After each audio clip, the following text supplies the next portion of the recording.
2014. Thank you. Pushing it to the limit there, but that concludes question time, and we'll now move to the next item of business, which is a debate on motion number 4247 in the name of Keith Brown on Green Bus Fund. I'd invite members who wish to speak in this debate to press the request to speak buttons now. Organise their microphones, remembering they are directional microphones and that they should be pointing at their mouths. And I would call on Keith Brown, Minister. Minister, when you are ready, you have 14 minutes if you would like to instigate the debate as soon as you are ready.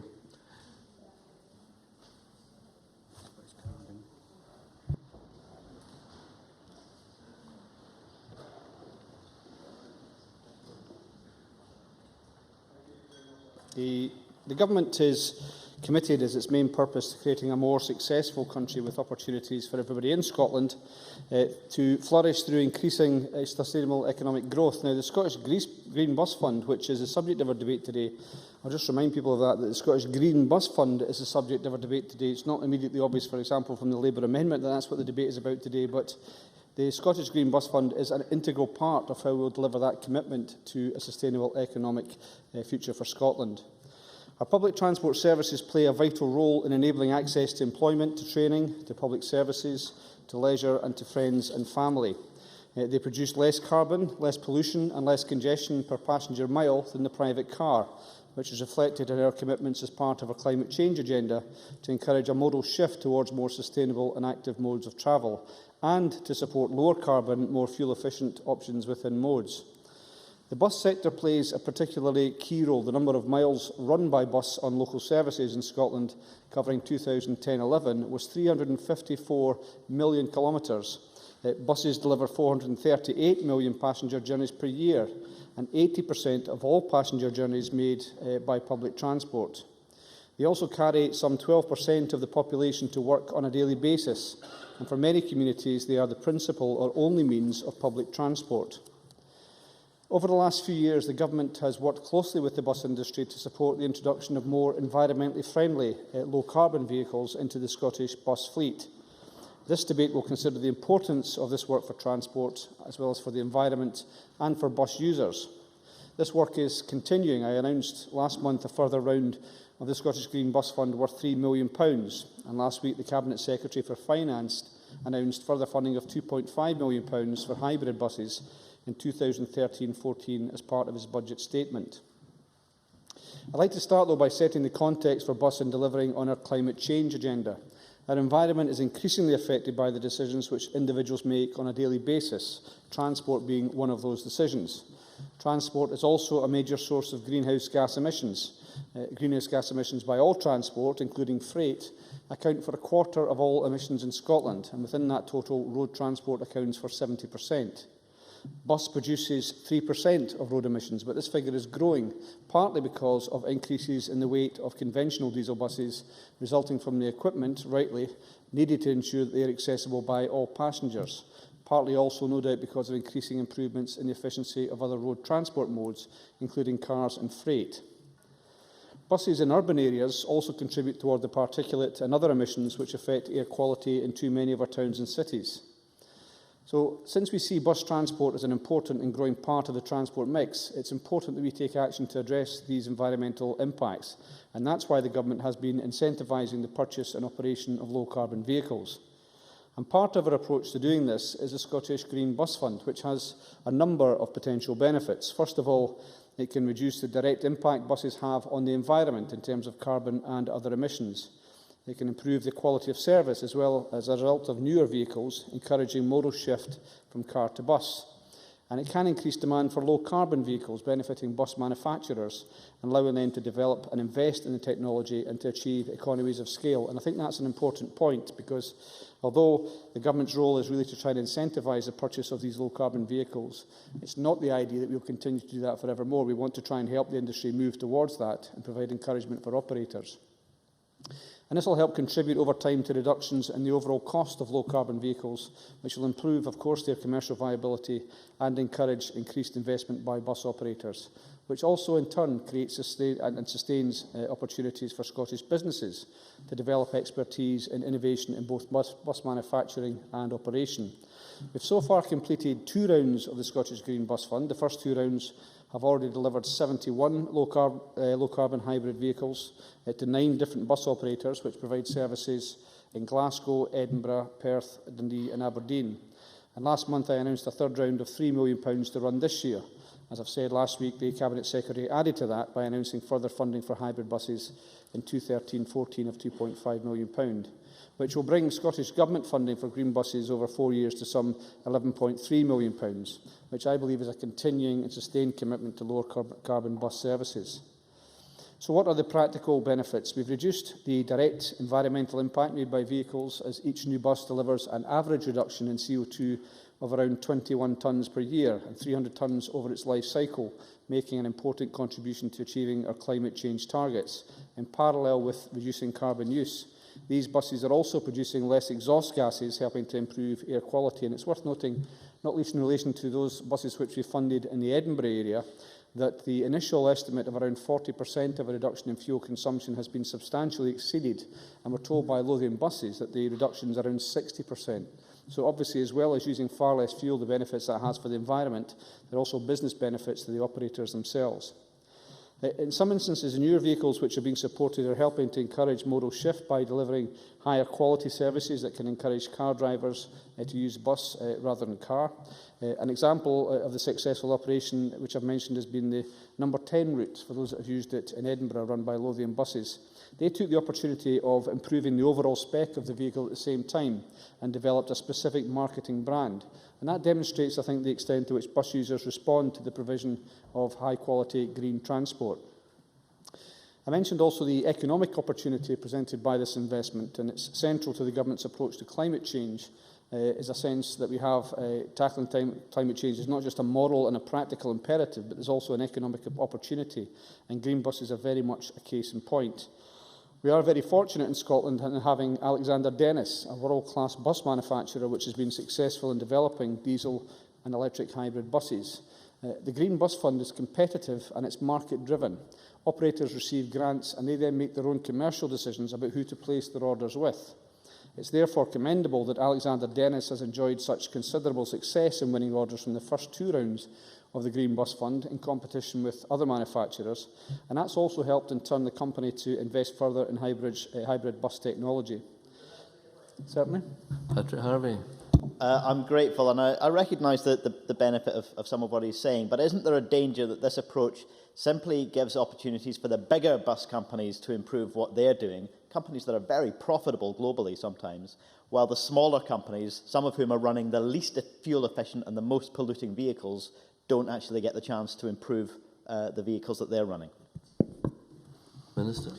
I think that's a fair concern, but I think if you look at the way that the bus fund has actually been distributed so far, you'll see very small companies compared to the bigger ones which Patrick Harvey is talking about.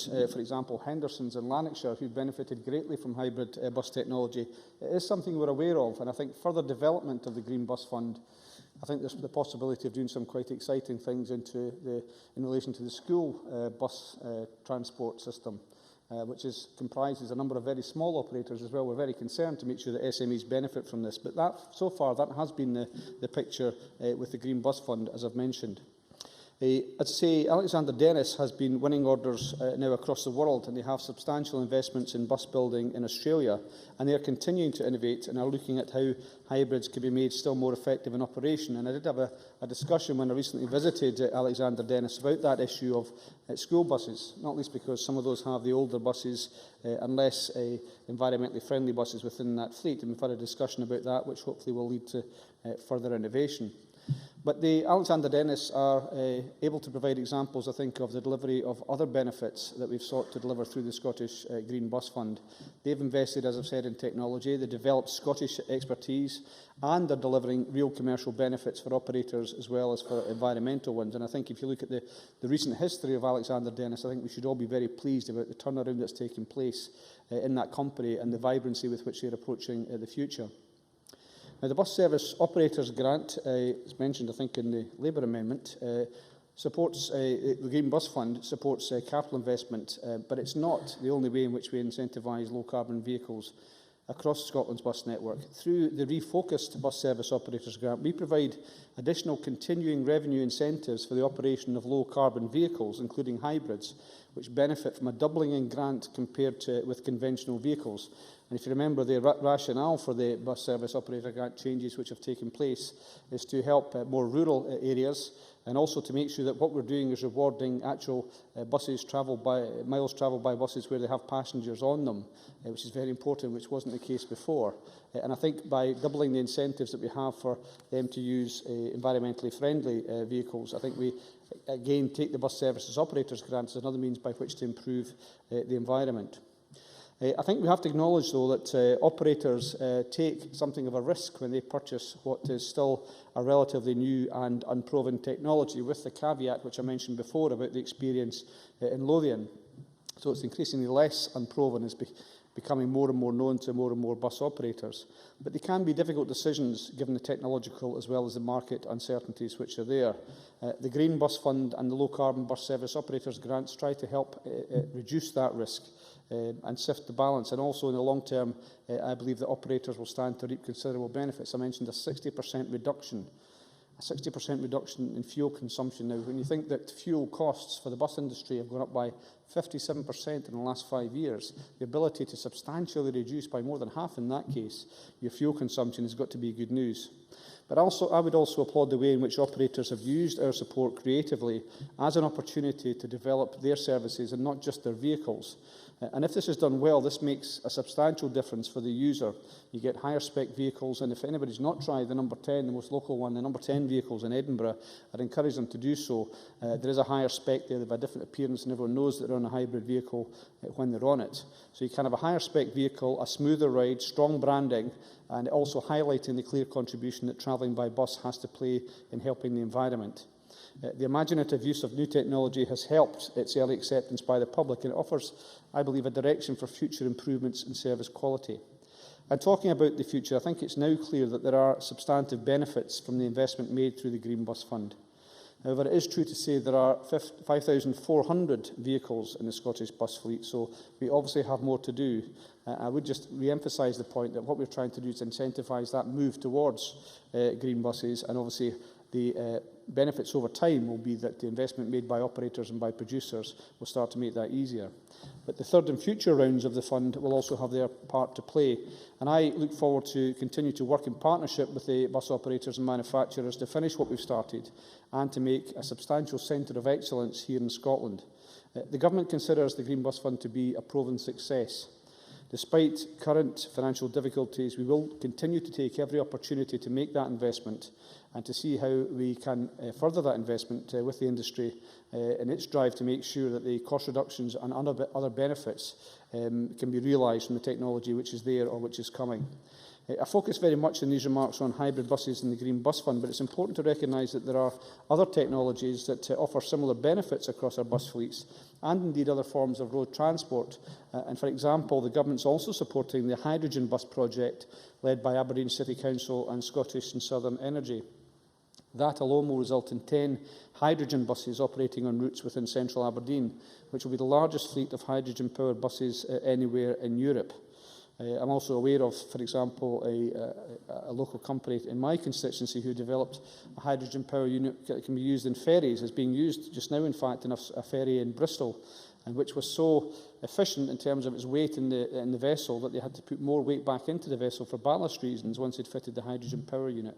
And obviously there is a difficulty with these kind of new technologies and making sure that the regulatory framework is there.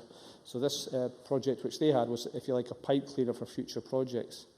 We're also supporting electric vehicle technology. In March, we launched our eCosts initiative, a partnership between government, industry, WWF Scotland and other key stakeholders to advance the adoption of electric vehicles in Scotland. This aims to make Scotland an EV pioneer, and we're also producing a roadmap to be published in early 2013, which will lead to a portfolio of projects to advance electric vehicle adoption.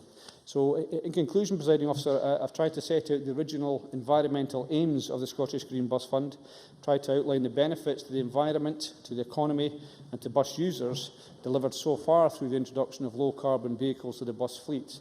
and I am looking forward to our continuing programme of support for the take-up of new hybrid technologies, and I am therefore very happy to move the motion in my name.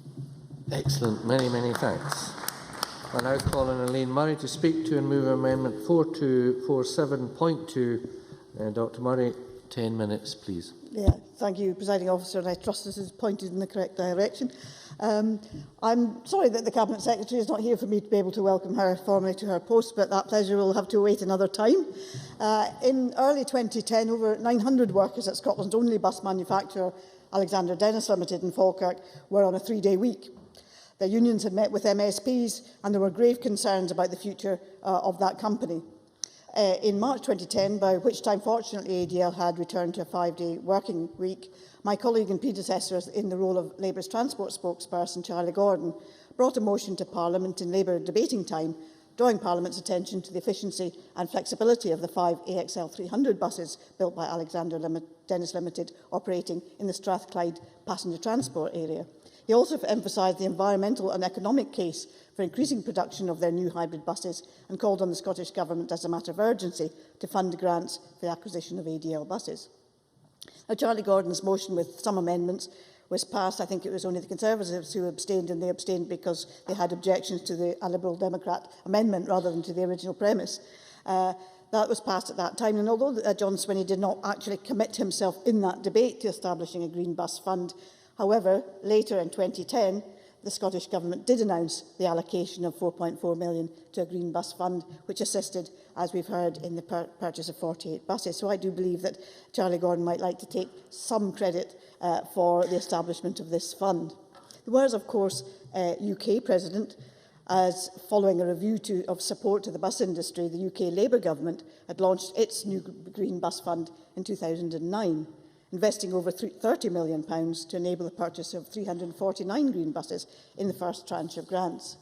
And both the UK and the Scottish Governments have since supported grants for green buses. In 2010, the UK Government allocated a further £15 million, assisting with the purchase of 169 buses. And in 2011, the Coalition Government provided a third allocation of over £30 million, which enabled 434 additional green buses to be purchased by operators. So something for a change, I think, across the Chamber. We are all in agreement with Westminster that the Green Bus Fund is a good idea. And although the Scottish Government was a little slower off the mark than the Labour UK Government, there has been welcome investment here too, another £1.8 million in a second phase at the beginning of this year, which I understood had actually purchased a further 26 buses, in which case Mr Brown's motion is actually underselling himself by 3 buses.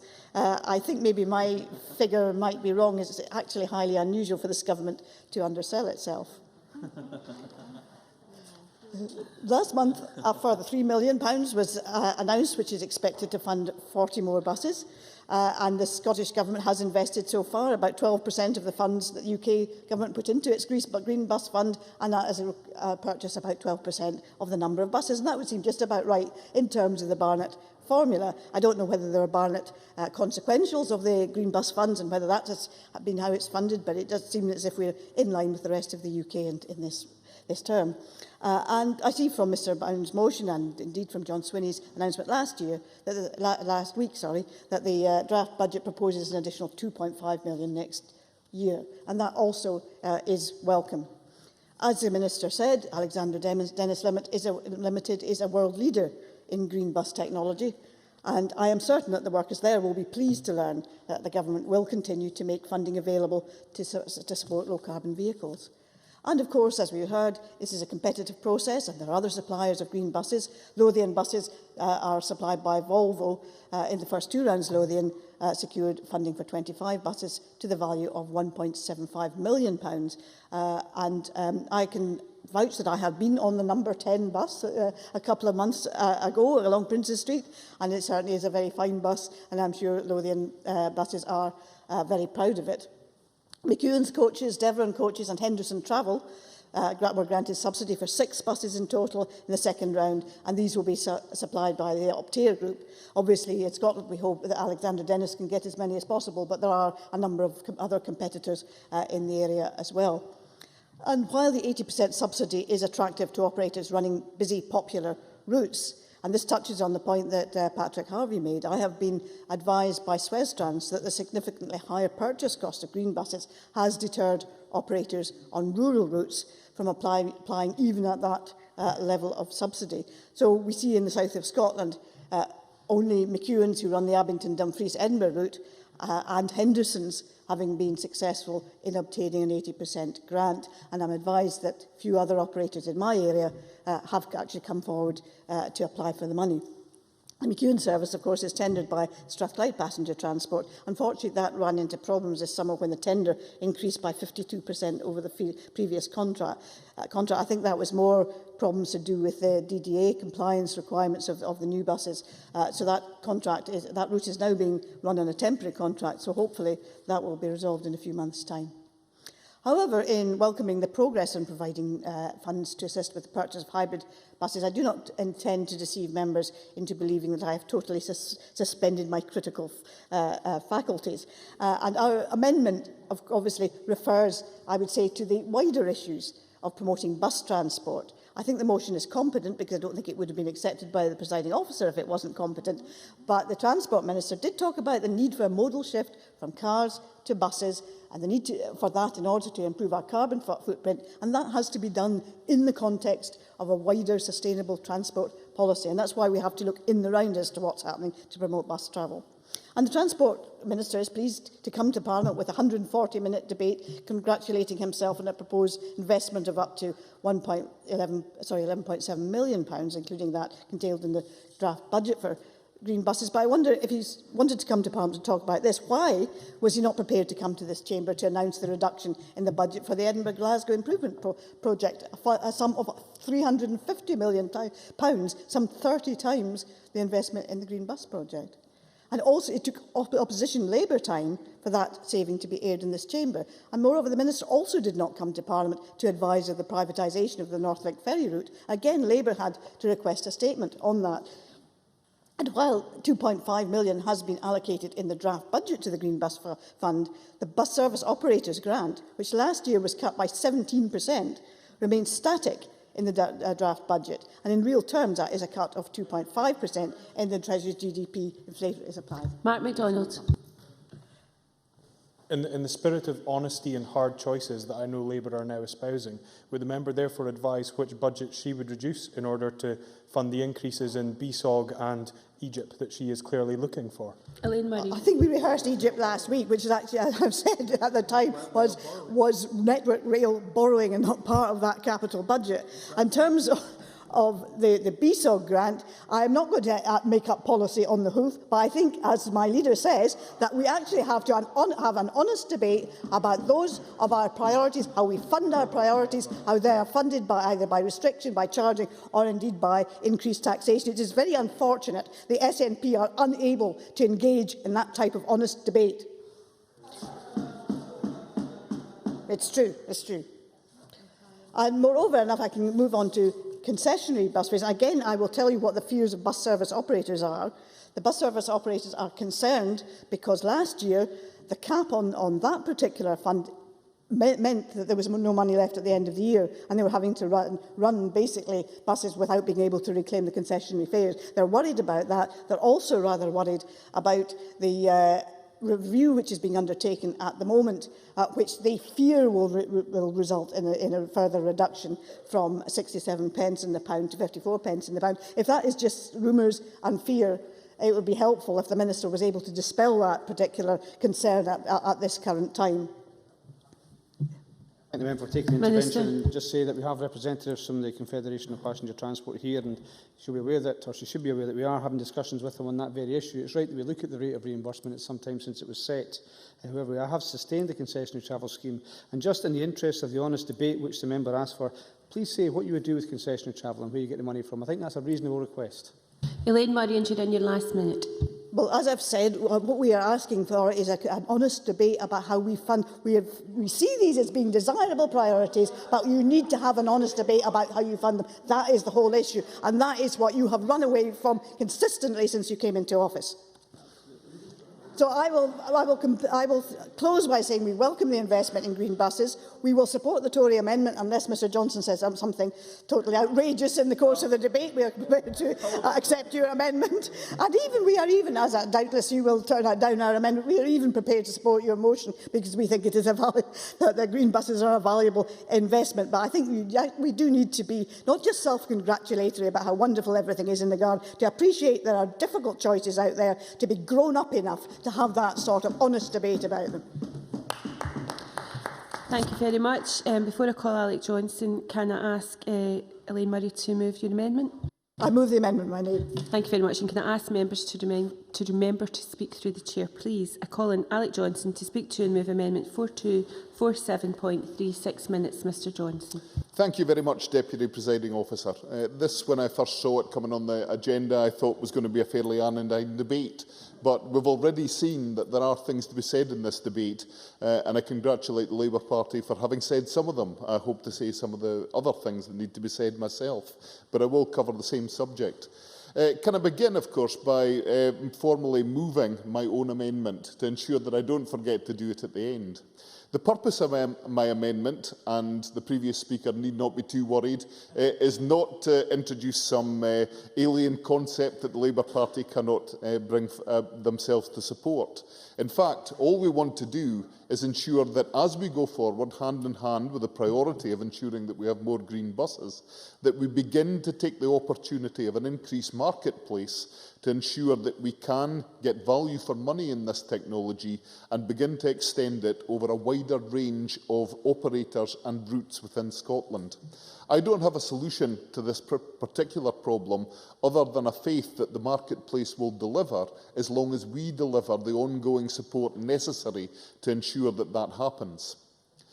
Moving on to the Labour Party's amendment, I have to say that when I drafted my amendment, I did think it may be a step too far to introduce subjects like the Bus Service Operators Grant, but I'm delighted that they have done it, and I intend to go on and address that issue and the issue of concessionary fares very briefly insofar as they're related to the overall subject which we're discussing today. To return to that subject in general, the buses through with the diesel engines are generally a fairly efficient way to transport people, as long as we can persuade them to use the buses that are available.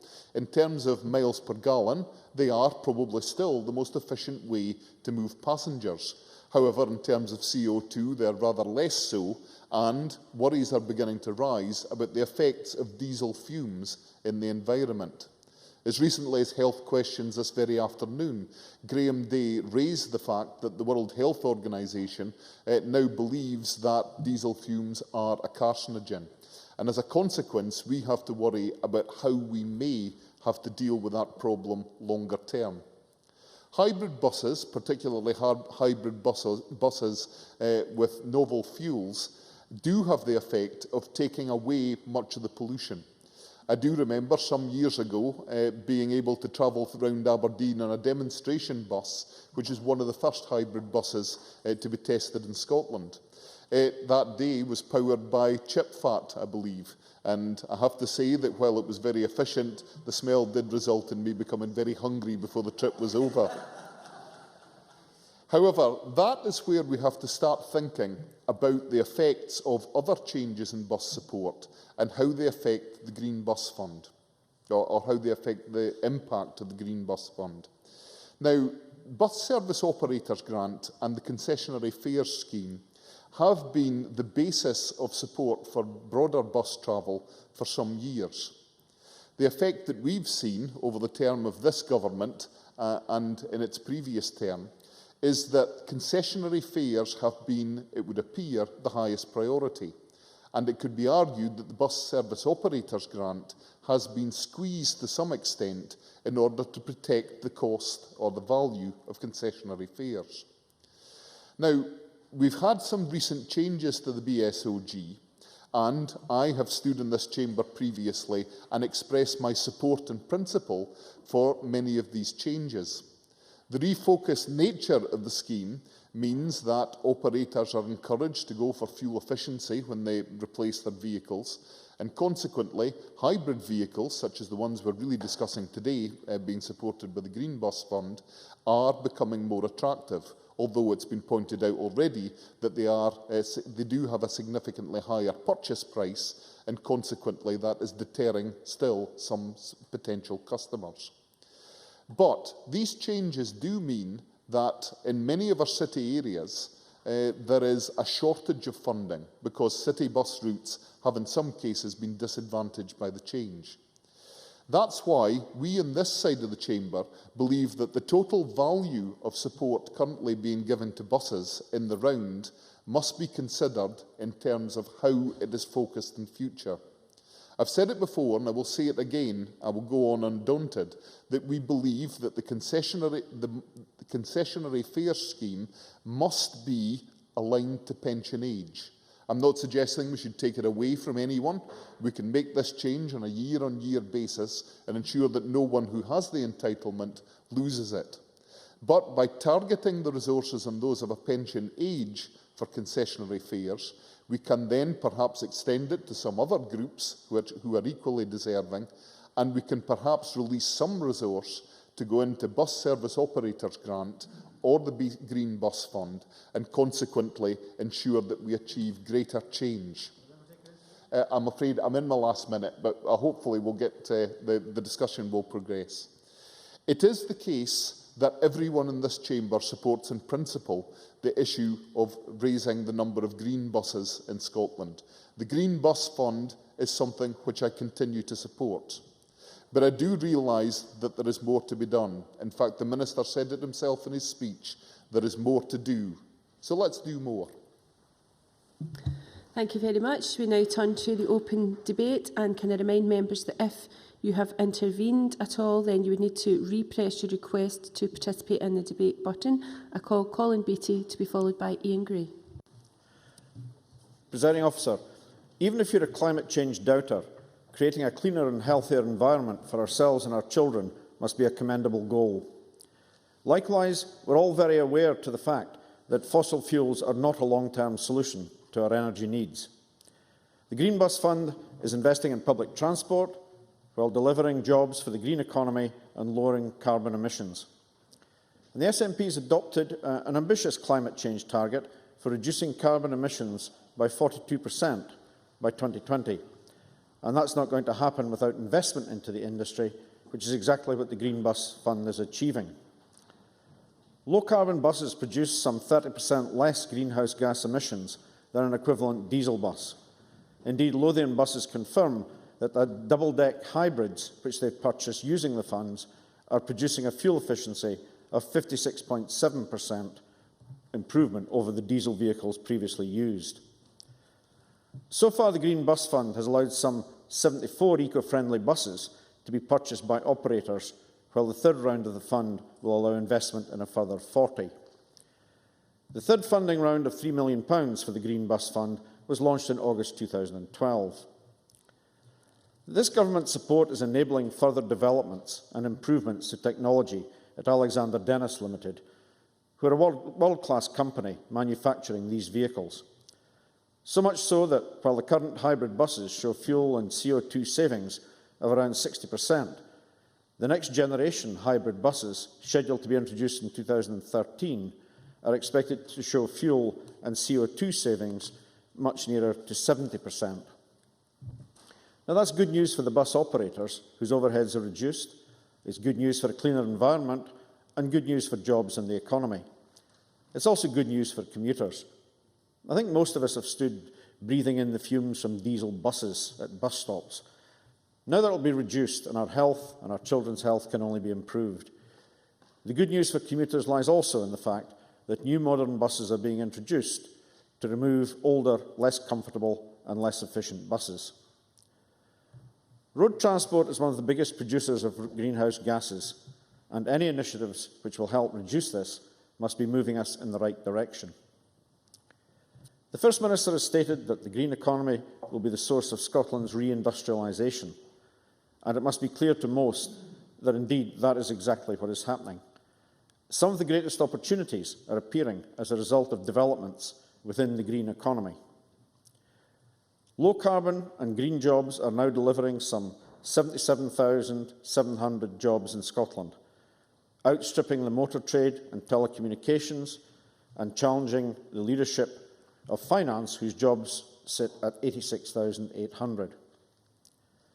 Scottish Enterprise has estimated that jobs in Scotland's low-carbon sector could grow by 4% per annum between now and 2020, which would mean the numbers employed in this industry would rise to some 130,000. All of this is good news for Scotland. The Green Bus Fund fits well with other green initiatives and forms part of the larger green investment package, which will invest £30 million into energy efficiency to tackle fuel poverty. And perhaps at this point I can make a plug for my old favourite to form part of the green mix, geothermal power. And I have raised before the opportunities we have to significantly increase the use of geothermal energy. Across much of Scotland, we've got flooded mine workings, which are regarded as a threat. In actual fact, they represent an opportunity within our old industrial communities to develop alternative energy sources using a tried and tested process which needs little in the way of development to deliver benefits to local communities. I know the Scottish Government is looking into the possibilities offered in this respect. Transitioning into a low-carbon economy is absolutely necessary, but can be painful even when adopted with enthusiasm. In this, Scotland is already leading the way. We may be a small nation, but we are an ambitious one. In the grand scheme of things, we may be a tiny producer of CO2 and greenhouse gases. For example, China, America and India dwarf us in production of polluting gases, but each and every one of us has a responsibility to work towards that goal. To quote an old Scots saying, "Mony a mickle makes a muckle." By taking the lead and by tackling the challenge now, we are in reality laying the foundation for Scotland as a competitive 21st century economy, which will be all the sounder and stronger for having taken the hard decisions early, and so will have gained the advantages of having done so, while other nations catch up. Presiding Officer, the Scottish Government is to be congratulated on both its progress and the commitment as represented by the Green Bus Fund. Thank you.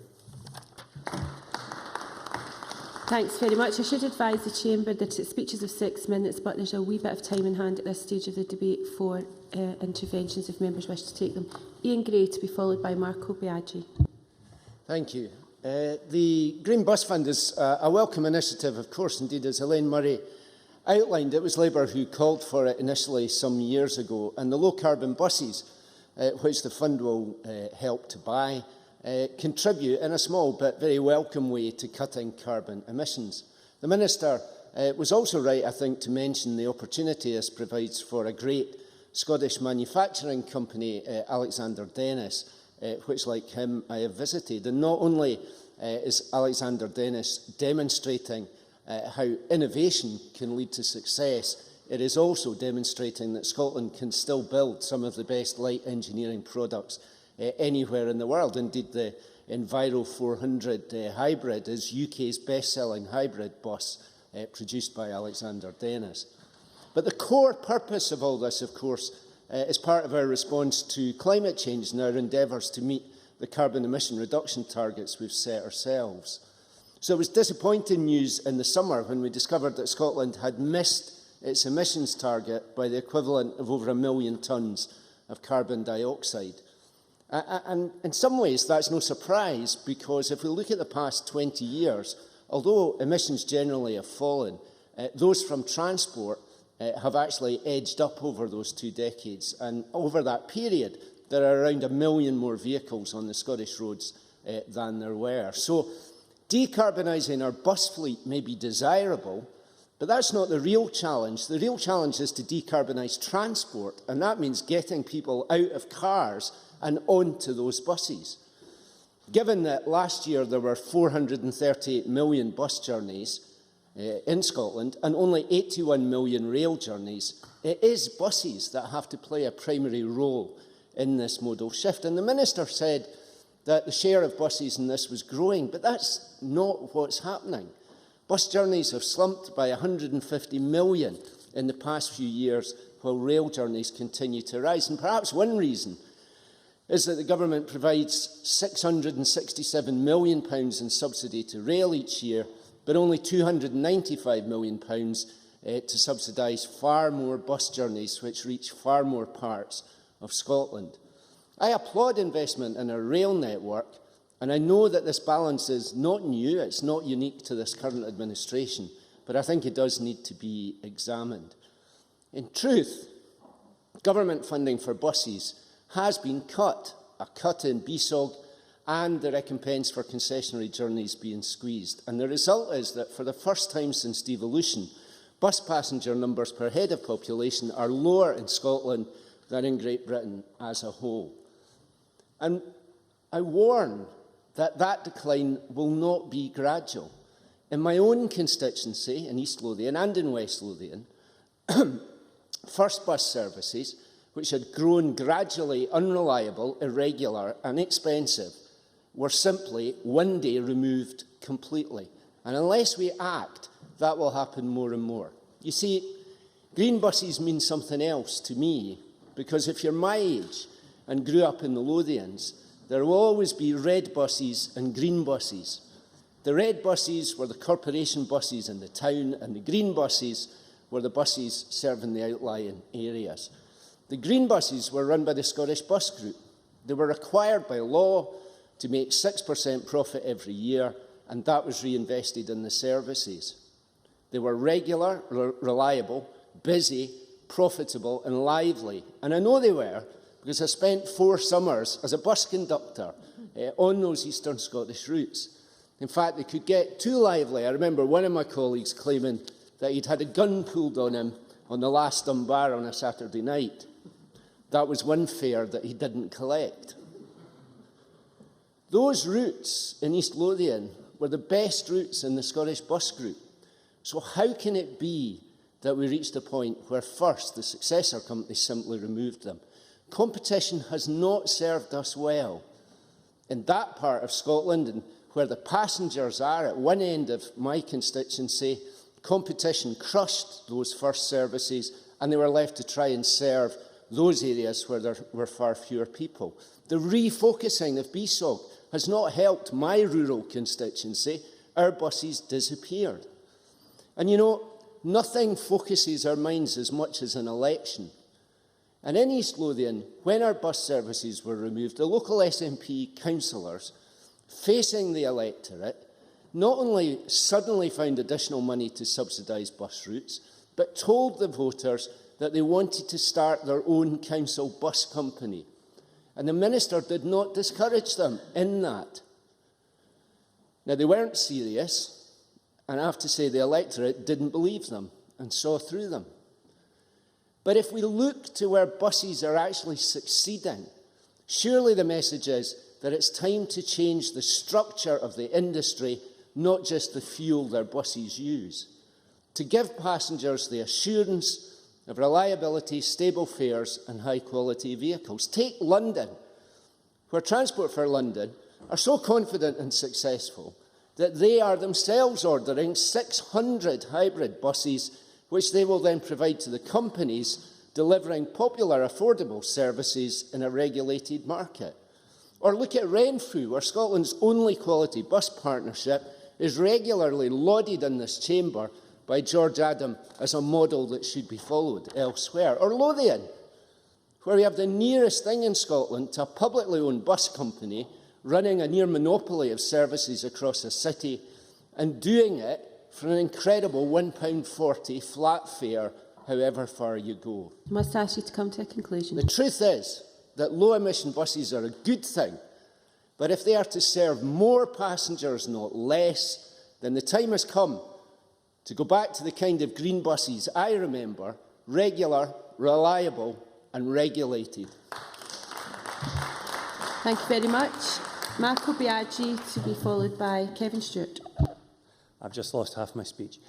I'm glad to get up and speak, even though I have now just dropped half my speech, because I'm used to speaking in debates that tend to be quite controversial, tend to be quite combative, and it's good this time to be able to come here and start from a point where we are generally in agreement. thank my esteemed colleague. We're generally in agreement of the progress that has been done, that has been achieved, and if anything, while we're all accepting there should be more, we're accepting at least that there has been progress. And I speak as a member whose constituency has benefited. I have the number 10 that has already had a fair bit of an airing running right through Edinburgh Central. I personally benefit from it, not in a registrable interest kind of way, but simply because I live very close to the number 10 bus route. And most crucially for me, as a constituency MSP, my newsletter has benefited from a picture of me sitting in the driving seat of a number 10 with a big cheesy grin. And all of these are important to me as an MSP. But I think my colleague, Gordon MacDonald, will speak a little bit later, perhaps giving a perspective on Lothian buses that he's picked up from working from them. But I certainly have a perspective on the green buses and Lothian buses as a customer and as a user. Because perhaps unusually, perhaps usually, I don't know, we don't really compare transport habits in here, but I don't drive and I don't cycle, and so I'm one of the Edinburgh residents that's largely, if not entirely, dependent on either my own 2 feet or public transport to get around the city. I have to say it's quite interesting going to surgeries and returning from surgeries on the bus. Some of the looks you get when you get on with the person who you've just seen, who thinks, an MSP getting on the bus? And I have to say, we really do need to get to a situation in our society where that is not remarkable, where that is perfectly normal. And on the subject of perfectly normal, anybody who, after that admission, compares me to Stuart Stevenson will be getting an invitation to take it outside. But the number 10 in particular has been a great change because it has marked a real step change in quality as well as the environmental credentials. It's given an opportunity for Lothian buses to renew the vehicle. And I think when you look at, for example, London, as Ian Gray had pointed out, there's a great quality there to the bus fleet. A lot of people have highlighted Edinburgh as the best bus service in Scotland. It certainly is. I mean, I've dared to step on buses in Glasgow, and I simply don't think the service there competes. But in London, you have buses that provide information that crucially are useful for tourists. You know, if you've been to a city abroad and you get onto the public transport, then what is all important is knowing where you are. And the number 10's actual provision of information about which stop you're on is invaluable. And I think it does reflect very well on Lothian buses as essentially a publicly owned company, as anybody in Edinburgh would be proud to confirm. It is viewed with great warmth as the people's buses, and it's perfectly in keeping with that tradition that it is so progressive in embracing the number 10, not just taking the Green Bus Fund, but also having that levered so that it ends up with even greater investment. I've seen from other things that I've dealt with Lothian buses that, for example, in allowing buggies onto buses, there have been some difficulties in implementation. And I think anybody in Edinburgh who's seen a parent with a buggy left at a bus stop will understand some of the deep difficulties there have been there. But we now are in a situation where the buses have these spaces, parents can get on, and that is a policy across the whole system. Again, an example of the progressive attitude taken by Lothian buses. Indeed, the number 10's improvement in quality has even generated not just local jobs through Alexander Dennis, but at least one extra local job, which was the job of the person who was to confirm to the person recording the destinations that they had got the pronunciations right. But clearly Alexander Dennis is the great employment story here. It has 1,000 employees and its customers include New Zealand, Norwich, and indeed on the Enviro 400, Ottawa and Toronto, where yet again we see the success of Scotland, not just in manufacturing, but also in technology, because it's important to remember that the battery technology for these buses is heavily dependent on Scottish R&D. Scotland is at the forefront of this. And there's an interesting aspect to this debate, which is that we've heard the Labour Party in the past call for clever procurement. And I have to congratulate the government on creating a fair competition scheme in an area where a Scottish company was uniquely well placed to win. It's a little bit of enlightened mercantilism, and if the Minister won't tell Brussels, I won't either.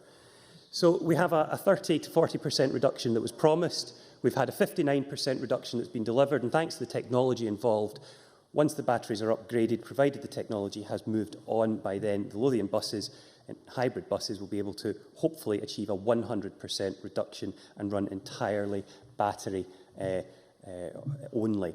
That's the kind of future-proofing for the buses that I think we are starting to see in transport policy as the changes are being made to lever in action towards the 2020 carbon targets.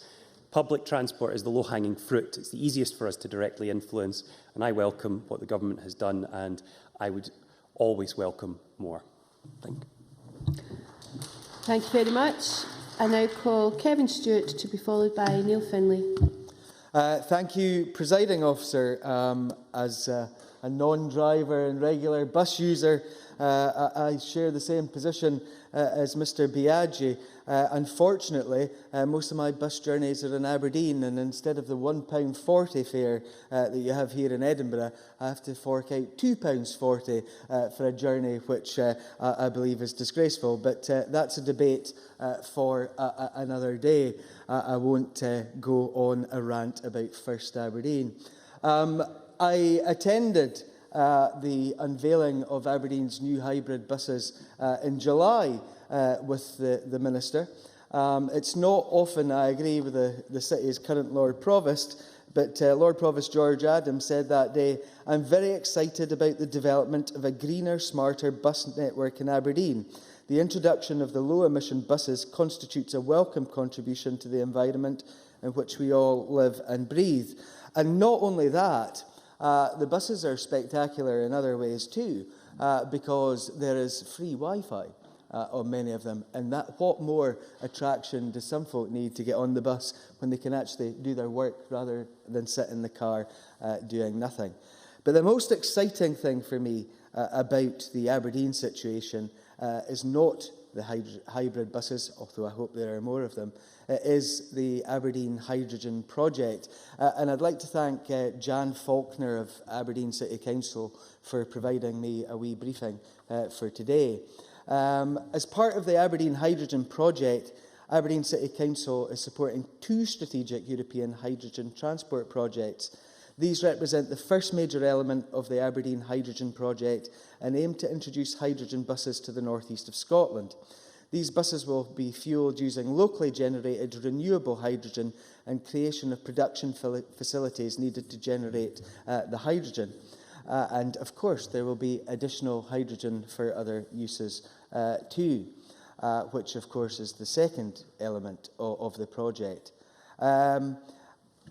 The project has been made possible by some significant funding from various sources. And the First Minister announced £3.3 million for this project, £1.65 million from the Scottish Government and £1.65 million from Scottish Enterprise. But the project itself has also secured large amounts of European money, and there is also, of course, interest from various private companies in this regard. And in terms of the European money, it was often very difficult for Aberdeen in the North East, which was seen as being particularly rich, to access European funding in any shape or form. And I would like to pay tribute to Yasa Ratanayaka of Aberdeen City Council, who has secured £9.2 million of EU money for this project. And I think that his efforts should be praised by this Parliament as well as by Aberdonians as a whole. Phase 1, of course, is the hydrogen buses and the fuelling station. It consists of 2 projects, as I've already said, high-vi-low city and high transit projects, both European projects. And it will involve the deployment of 10 hydrogen fuel cell buses. First group will operate 4 buses, I hope at lesser costs to the passenger than currently in Aberdeen from First, and Stagecoach will operate the remaining 6. This is the first hydrogen bus deployment in Scotland, and is of international significance, being the largest hydrogen bus fleet in any European cities. The buses will be refuelled at Scotland's first large hydrogen refuelling station, which will also be able to refuel passenger vehicles as and when they become available. The buses will operate on routes into central Aberdeen, guaranteeing a high profile for this project. New hydrogen-compatible maintenance bays will be prepared to allow maintenance of the vehicles by local technicians, supported by international experts. That is phase one. Phase two, I am sure, will form a greater debate in the future, but I think that this is equally as exciting. And it's why I'm so pleased that the government has backed this project in the way it has. Because if a significant regular demand for hydrogen happens, it will justify the deployment of a hydrogen generation infrastructure at a scale that makes it practical for large energy companies to invest. As I said already, many companies are already looking at this scheme and looking at the benefits that there could be in the future. Now, Presiding Officer, I am not going to go into the technologies that we're talking about because I am not that technical in that regard. Excuse me. But when somebody tells me that you can become a world leader in something with the beginnings of this project, if it grows the way that it possibly could, then I am certainly someone who is going to grasp onto that, particularly when that world leader could be Aberdeen, that place that I don't mention very often. Thank you, Presiding Officer. Thank you very much. I now call Neil Findlay to be followed by Jamie Hepburn. Officer, can I begin by saying that I, of course, welcome the Green Bus Initiative. Any investment, no matter how big or small in public transport, is to be welcomed. And I of course, welcome the sentiments behind the investment, because if we're to meet our climate change targets, then it's important that we invest in green technologies across all the policy headings, and particularly in transport. And while there may not be a worldwide consensus on the need to cut CO2 emissions, there is a significant majority of sane and rational people. I see Alec Johnson leaving. I don't know whether I should include Alec in that description, who agree that this is one of the world's greatest priorities. And we only need to look at recent weather patterns to see the impact. Only yesterday we saw a new weather phenomenon called the Aberdeen foam. I previously thought that that was only something that came from Kevin Stewart, but there you go. Therefore, to hear that 71 low-carbon buses have already been built and that more will come from this new investment is a positive development, especially given the reduction in fuel use and emissions. So in this specific case, Presiding Officer, I'm pleased to see an attempt to stimulate this sector, particularly this sector of manufacturing, and this will have some local impact on the economy, whilst at the same time attempting to help our efforts to deal with climate change. But alas, let the government not be too self-congratulatory, and indeed nor me give too much praise, because investment in transport is not what it could or should be. And likewise, our bus operators, despite subsidies, are struggling. We see the budget allocated to concessionary travel and bus services has gradually reduced over the years. Certainly. Minister. Can I thank the member for taking the intervention and maybe say it might repay him to actually look at the figures. The figure for concessionary travel has substantially increased year on year, as it will do again next year. Neil We have Findlay. looked at the figures, and we'll see a decrease from 255 million in 11-12 to 248, then 242 next year, and 236 in 15. Yep. Jamie Hepburn. Wondering if you could explain then why your party leader said yesterday that in this coming budget, spending on concessionary fares increased by 19%? Taking the information that I've received from Spice, so Neil you can have that argument with AIM.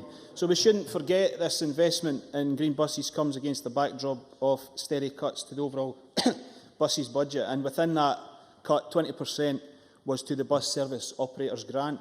Now, let's be clear, this is having a significant impact on local bus services. However, Presiding Officer, this cut tells only one part of the story. Bus operators are providing bus services at the same time as fuel prices have risen dramatically, and where oil companies are making record profits. And while, of course, their customers and our communities, our constituents, have in real terms much less money in their pocket. I spoke to a constituent at my surgery on Monday night who's not had a wage rise in 6 years. Certainly. Kevin Stewart. I can understand the impact that high fuel prices is having on Mr Finlay's constituents, just like on mine.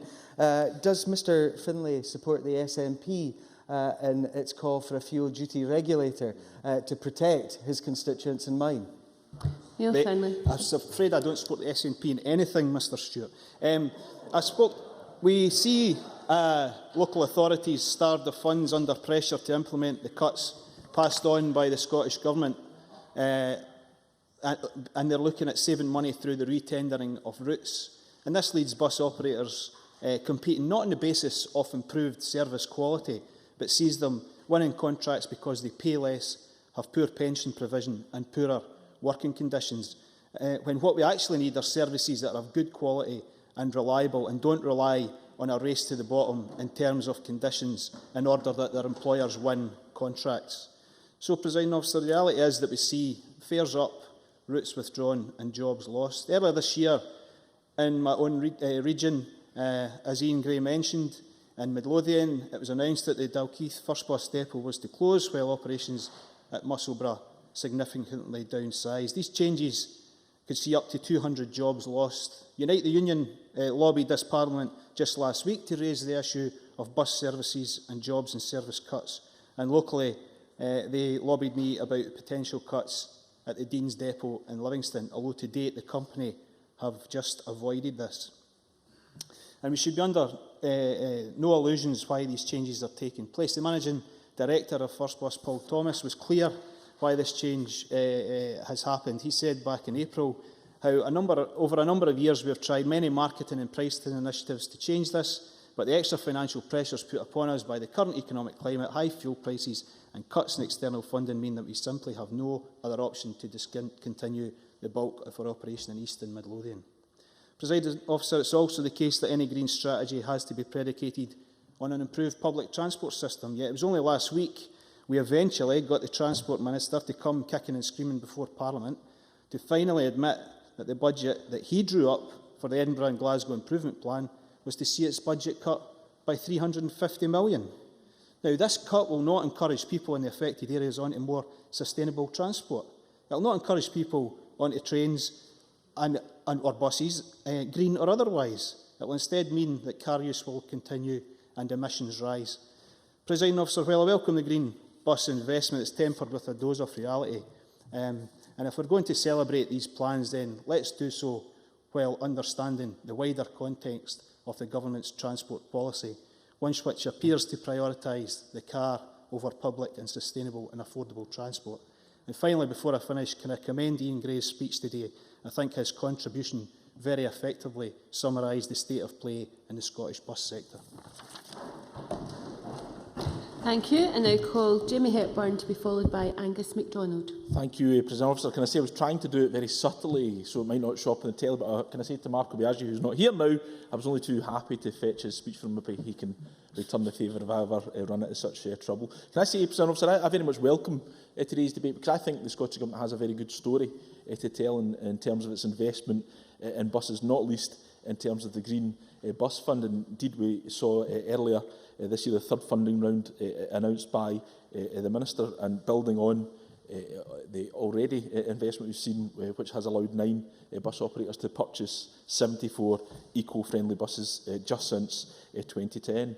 And indeed, we'll see 40 buses join the Green Fleet as a result of the additional investment. And they'll join the buses that are already serving communities across the country, including in my own constituency. And indeed, I think it's been shown that early indications already are demonstrating that these vehicles are showing substantial fuel savings for the companies involved and reduced emissions. So that's good news for the companies involved. They're saving money on fuel. It's good for the environment. And of course, it's also good for the travelling public. One of the main complaints I think we all get are the poor quality buses that some companies have been running. So it's good to see new buses coming into service. So I think that demonstrates substantial support from the Scottish Government.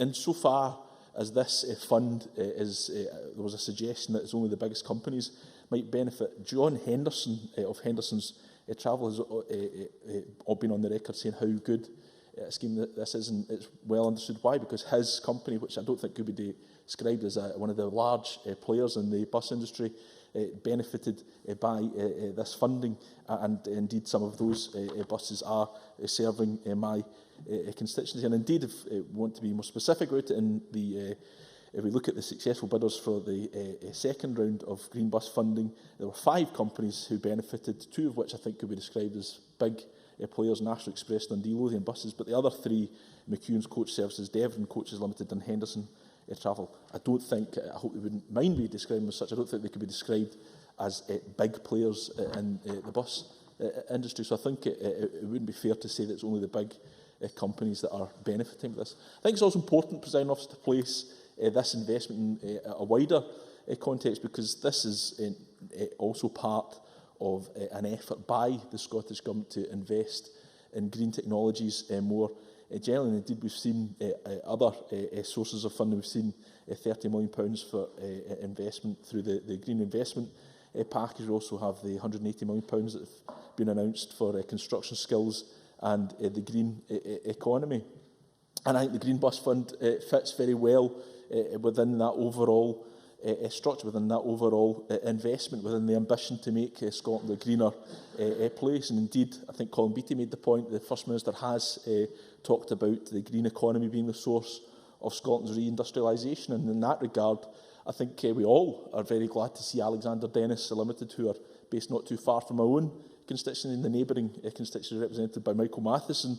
I think we're all delighted to see that they are actually benefiting through the Green Bus Fund, building some of these new generation hybrid buses, and hopefully they can continue, and I'm sure they will continue to do so. President Officer, can I turn to the Labour amendment and focus a little on the issue of the Bus Services Operators Grant? Like Alec Johnson, I was very delighted to see this introduced into the debate, because I think, again, the Scottish Government has a good story to tell in relation to this specific grant and bus funding more generally, because we see the Scottish Government is investing around £250 million each year in bus services across Scotland. And let's look specifically at the Bus Service Operators Grant, because whenever we hear criticism, and we've heard it before, there's no recognition of the very positive changes that have been put in place by this Scottish Government. We saw David Connolly, Director of Technical Development MVA Consultancy.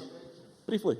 Alec Johnson. Would the member accept that while the various structures and support for bus services in Scotland are each in their own way very worthy, that we're now at the point where they're stretched to the limit, and the Bus Service Operators Grant, while it is structured in a way that has a genuine positive contribution to make, there is a danger that it is simply inadequately funded, and that it is important for us at this stage to consider bus funding in the round, with the understanding that some change in order to fund that... If I could respond to that, because I did see a brief intervention, Mr Johnson.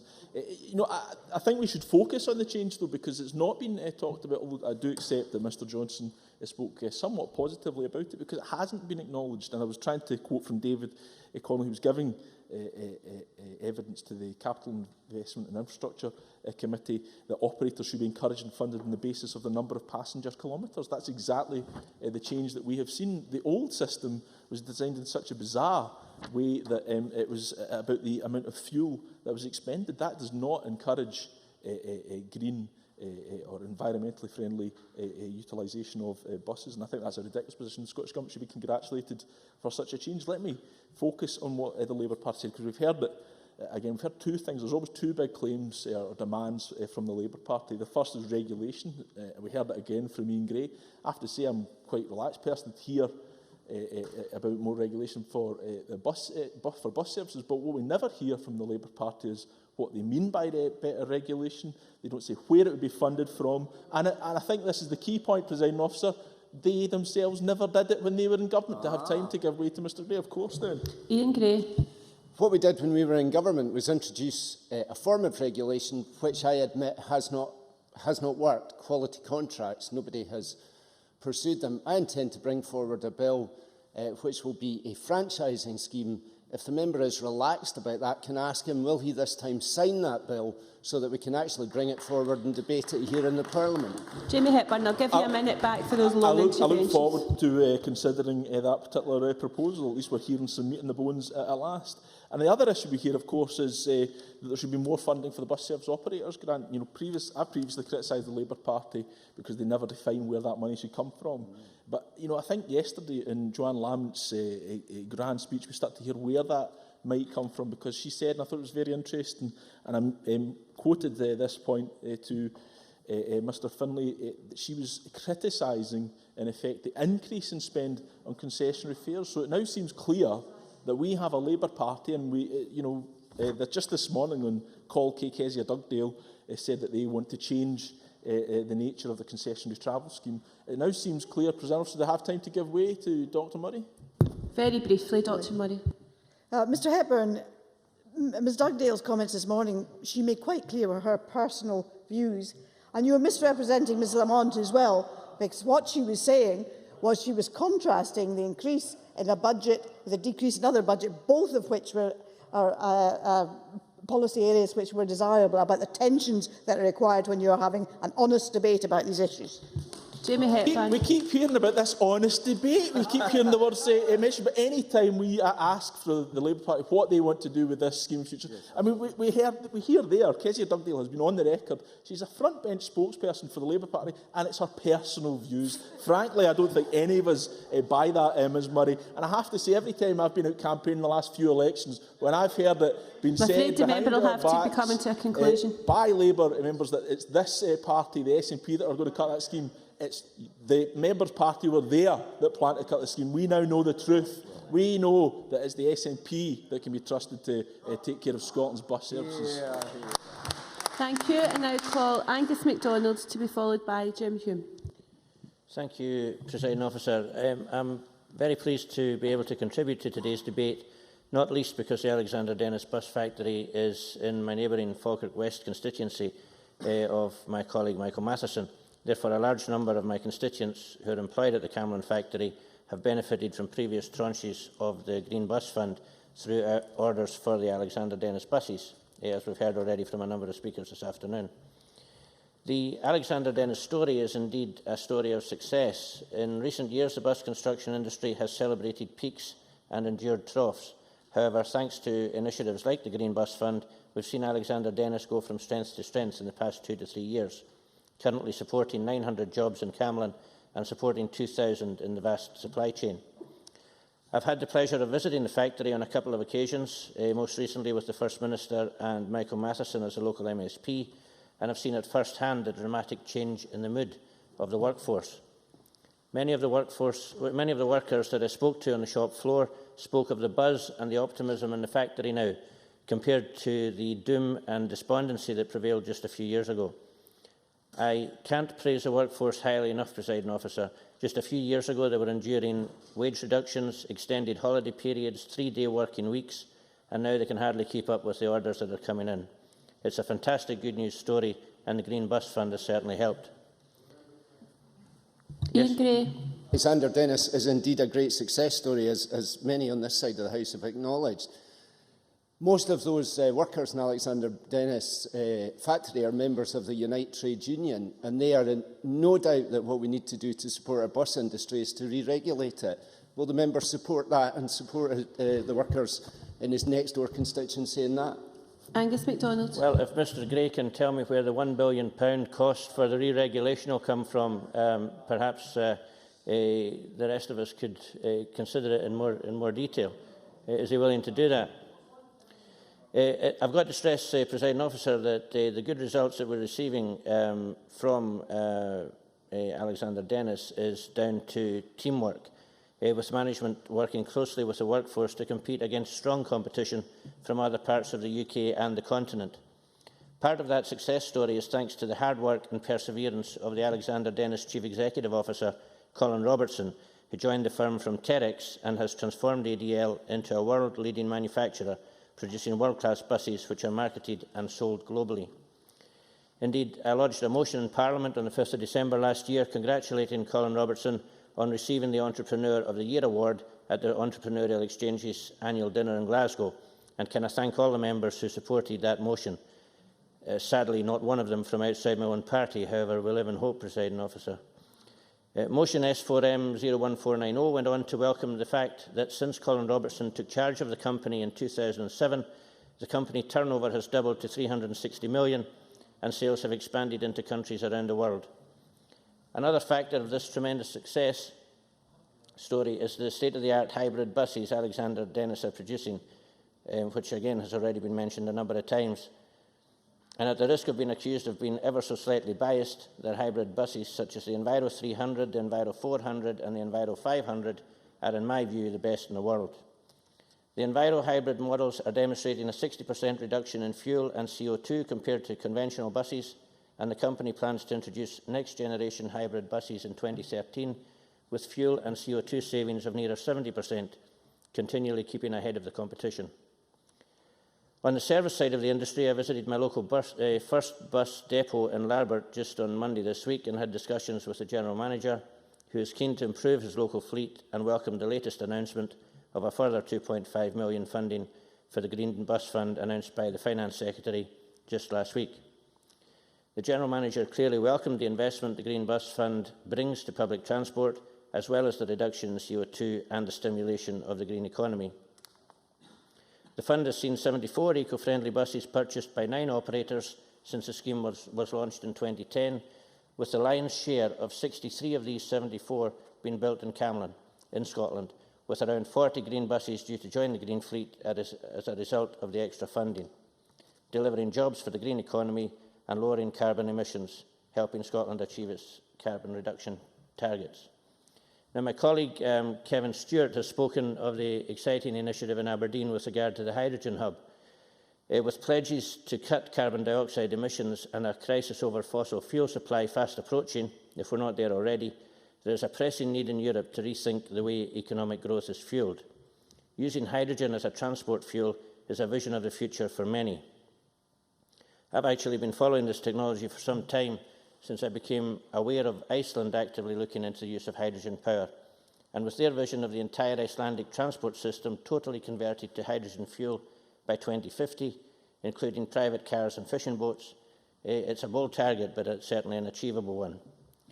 The European Commission strongly supports the development of cleaner vehicles, especially heavy goods and public vehicles, and sees hydrogen buses as part of a solution to the problems of town and city air pollution and rising oil prices. The trials in Iceland and Aberdeen will help us bring a new generation of vehicles which are better, cheaper, and will bring us one step closer to the full commercialisation of hydrogen-powered vehicles. By following the example of our Nordic neighbours, not just on green issues, but politically as well, I believe Scotland has an exciting future ahead of it, not just in green transport. I support the motion. Thank you. I now call Jim Hume to be followed by Gordon MacDonald. Thank you, Deputy Presiding Officer. I welcome this afternoon's opportunity to debate the Government's Green Bus Fund. Members will be well aware of Scotland's ambitious climate change targets, which have committed the Government, and indeed committed all of us, to reducing our carbon emissions by 42% by 2020. Attempts to meet this commitment must be tackled on many fronts, and the Green Bus Fund is yet another modest but necessary step towards doing so. However, the debate does take place in the aftermath of the Government failing the first test laid down by the Climate Change Act, with more emissions being emitted in 2010 than in 2009, as mentioned by other members. With around a fifth of our emissions as a result of transport, then clearly the decarbonising of our vehicles is a step in the right direction. We should, of course, welcome the launch of the third bus fund by the Transport Minister, which, I understand, will see the number of hybrid buses servicing our communities stand at just over 100 when the process is complete. It's important that the Minister doesn't get complacent, of course, and maintains the momentum, like his counterparts at the Department of Transport, where total investment now stands at over £75 million, of course largely thanks to the presence of a Lib Dem Transport Minister, Norman Baker. Unfortunately, the Government here has a less than stellar record when it comes to decarbonising vehicles. Members may recall the SNP's 2007 pledge to decarbonise the entire public sector fleet by 2020, but after Freedom of Information that I lodged myself. After 3.5 years, the figures had actually decreased and just stood at just 3.25% and led to the SNP dropping that pledge. So I welcome the £2.5 million the Finance Secretary has committed to maintain the programme into the next financial year, but note that the funding is less than the first and third rounds of awards. Despite this unfortunate downward trend, I hope the Minister, in summing up, will confirm that the Government are serious about financing this programme over a long term. There are obvious long-term economic benefits from the proliferation of hybrid buses in terms of reduced emissions, but of course Alexander ADLs in Falkirk have shown that we need not wait to see such benefits, and they, of course, like other members have done so, deserve praise for the expertise they have built in this field and the jobs that expertise sustains. The reduced emissions and greater fuel efficiency being displayed by the buses already procured through this fund clearly show the benefits from investment in hybrid vehicles. And I have to admit, I actually bought one myself, not a bus, of course, just a car back in June, and are benefiting financially very well as helping the environment. So I started to sound a little bit like Stuart Stevenson there. I apologise for that. And we can all agree that the desire is for many, many more such buses to be on our roads. But this is only possible if bus operators are in a financial position to invest. And with funding only accounting for the price differential, an operator will still need to have tens of thousands of pounds to purchase just one bus. And the signs are that the bus industry is struggling. Of course, many businesses are, but what doesn't help is the 4.8% real terms cut planned for the BSOG budget announced last week, a change that will see support for bus services fall to around £51 million in 2014-15 at this year's prices. Members should note that spending levels agreed between the Government and industry for this year was initially supposed to be £66.5 million. Such actions are what led to Transform Scotland, labelling the Government's transport priorities as a quote, perverse, unquote, and state, again quoting, public transport fares are rising ahead of the price of using a car, and the Government's cut to bus investment are likely to drive people away from public transport, unquote. Against such a backdrop, it's perhaps understandable that for many operators, updating their fleet may not be a priority. Indeed, one operator that I wrote to told me their annual grant had been cut by £100,000. Two others feared for the future of their businesses due to the reduced funding, with one of those operators even considering selling some of their existing fleet and instead using older vehicles from their garage to plug the gap. Of course, all of this has a knock-on effect, as Transform Scotland warned. The Government's decision to cut support for the bus industry will only drive people away from public transport and into private vehicles. Naturally, this will not be of assistance in reducing emissions, and I'm afraid 100 hybrid buses will not offset this completely. I hope that we can continue to see more hybrid buses rolling out of garages across Scotland, with many of them being procured independent of the Green Bus Fund in future. But the Government can't keep cutting support in other ways to valuable bus services and expect no consequences. I welcome an investment, any investment, in fact, in green technology, and note that the Lib Dems will be supporting all the amendments and the Government motion, amended or not. Thank you. Thank you very much. And I now call Gordon MacDonald to be followed by Claudia Beamish. Thank you, Presiding Officer, and I refer colleagues to my register of members' interests. Buses and coaches have a key role in relieving congestion, reducing the carbon footprint from transport and improving local air quality. This means maximising road space, reducing overall fuel consumption and helping the environment. It's been estimated by Greener Journeys, an alliance of UK bus and coach operating companies, that if car drivers switched one journey a month, it would mean 1 billion fewer car journeys in the UK and a saving of 2 million tonnes of CO2 per annum. The local bus company in Edinburgh, which I was an employee for over 20 years, Lothian Buses, has increased passenger numbers year on year for the last 2 decades, halting a decline in bus patronage that began in the 70s and 80s. The last 10 years has seen passenger numbers increase by 10 million to around 109 million passengers. Customer satisfaction in the 2011 survey was 88%, punctuality rated as excellent or very good was 93%, and 89% of passengers say the company's fares are very good value for money. However, although buses relieve congestion, there is a problem with this strategy. Most buses in Scotland use diesel, and although they have lower average CO2 emissions, unfortunately the microscopic particles of soot that are emitted by diesel engines can be harmful. The Environmental Transport Association estimated that 4,000 deaths are caused by air pollution in Britain every year, with people with respiratory problems most at risk. Since 1970, total CO2 emissions in the UK from buses and coaches have increased by 45%. However, buses still only produce around 5% of the total UK CO2 emissions from domestic transport, while cars produce nearly 60%.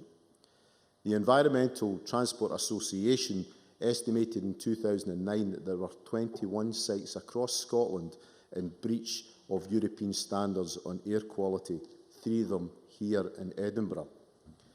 The problem with Lothian Buses' fleet, like the vast majority of bus fleets in the UK, is that it is still overwhelmingly dependent on diesel engines.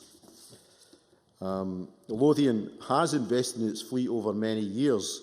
It has the youngest fleet in the UK with an average age of 6, but as each new generation of diesel engines was introduced, fuel efficiency fell.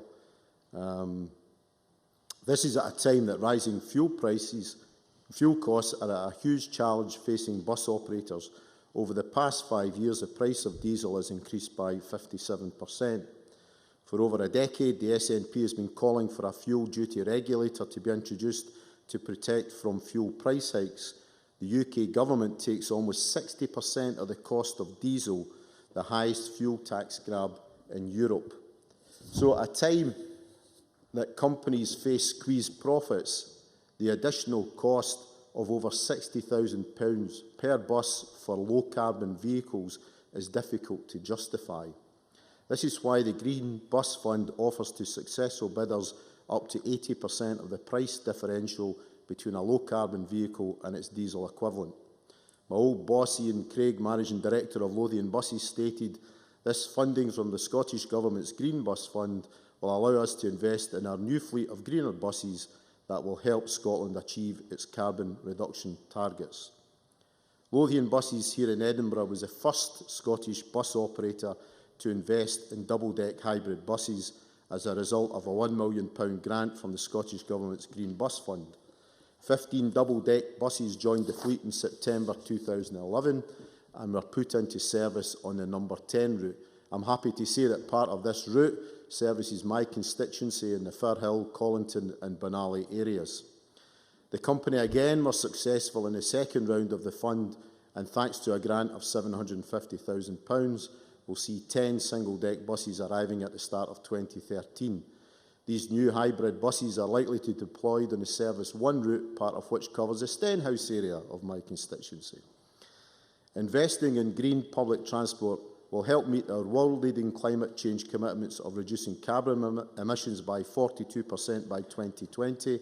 It will help support jobs in bus manufacturing companies like Alexander Dennis and Falkirk, and it will help bus operating companies like Lothian become more fuel efficient, which will, in turn, help preserve low fares for passengers. Thanks.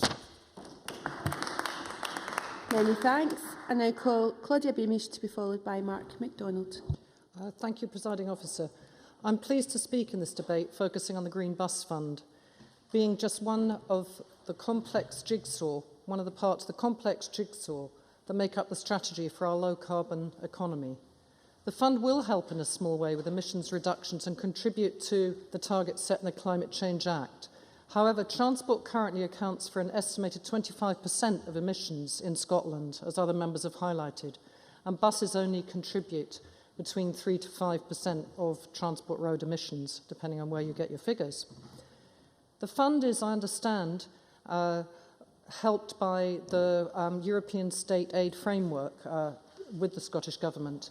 And in the recently announced third tranche of it, we hear that the grants given to successful bidders will be for up to 80% of the price differential. And as hybrid buses have 30% fewer emissions than conventional buses, this will certainly help the rising emissions from buses and coaches, there has been an increase, I understand, of 45% since 1970. And a cut in fuel usage should also be recognised. In South Scotland, where, of course, distances are large, Henderson's have benefited with 6 hybrid buses out of a total fleet of 48. John Henderson stated this week that these buses use 30% less fuel on the suburban and rural routes and 50% less on the urban routes, thus reducing CO2 and encouraging environmentally aware passengers out of cars and onto buses. Companies are also making a contribution themselves through appropriate company policies. Again, John Henderson. To minimise fuel usage, we operate smaller, more economical vehicles which are speed limited. We train drivers to drive more efficiently. The fund is also welcome in cutting fuel pollution, especially an issue in some of our cities, bringing a negative health impact, as the Minister said and stressed by Gordon MacDonald. According to East Ayrshire for Business, their website tells us the scheme would provide a fresh incentive to operators to purchase eco-friendly vehicles for their fleet, as well as to help stimulate demand for the green economy in Scotland. However, in a determination to get travellers out of cars and into public transport, the essence of the Labour motion today must also be recognised and acted on. Affordability and accessibility are essential. Early this morning, I crossed Edinburgh for £1.40 on the bus. However, I've had many letters from constituents in South Scotland about the expense of travelling by bus on rural routes. Recently, the bus, to give one example, from Law Village to Hamilton the return fare rose from £2.35 to £4.60. Now, for a low-income family, this is a really serious rise. And to be blunt, in many places as well, timetables are being parred, for instance, from Lanark to Hamilton via Crossford, which is an important place where people will want to get to work in either Hamilton or Lanark. This has gone down from 1 hour to a 1.5 hourly service. And there are other places in rural areas of Scotland which we all know have no bus at all, hybrid or otherwise. Last week, I supported a Unite rally against the Scottish Government cuts highlighted in our motion. And in the words of Pat Rafferty of Unite, it is, I quote, the public and the workers who will pay the price for any cuts. But on a more positive note, I want to turn now to manufacturing.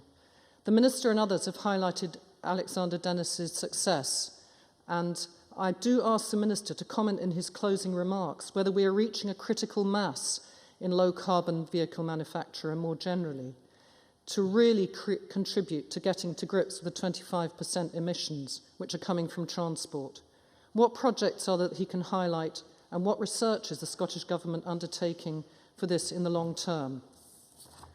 In the modal shift, parallel to hybrid buses, there are a number of other initiatives and projects. At local authority level, South Lanarkshire, which has 13 electric road vehicles and 2 electric road sweepers, this has resulted, I understand, in an 11% reduction in fuel since 2007 and over £900,000 in financial savings.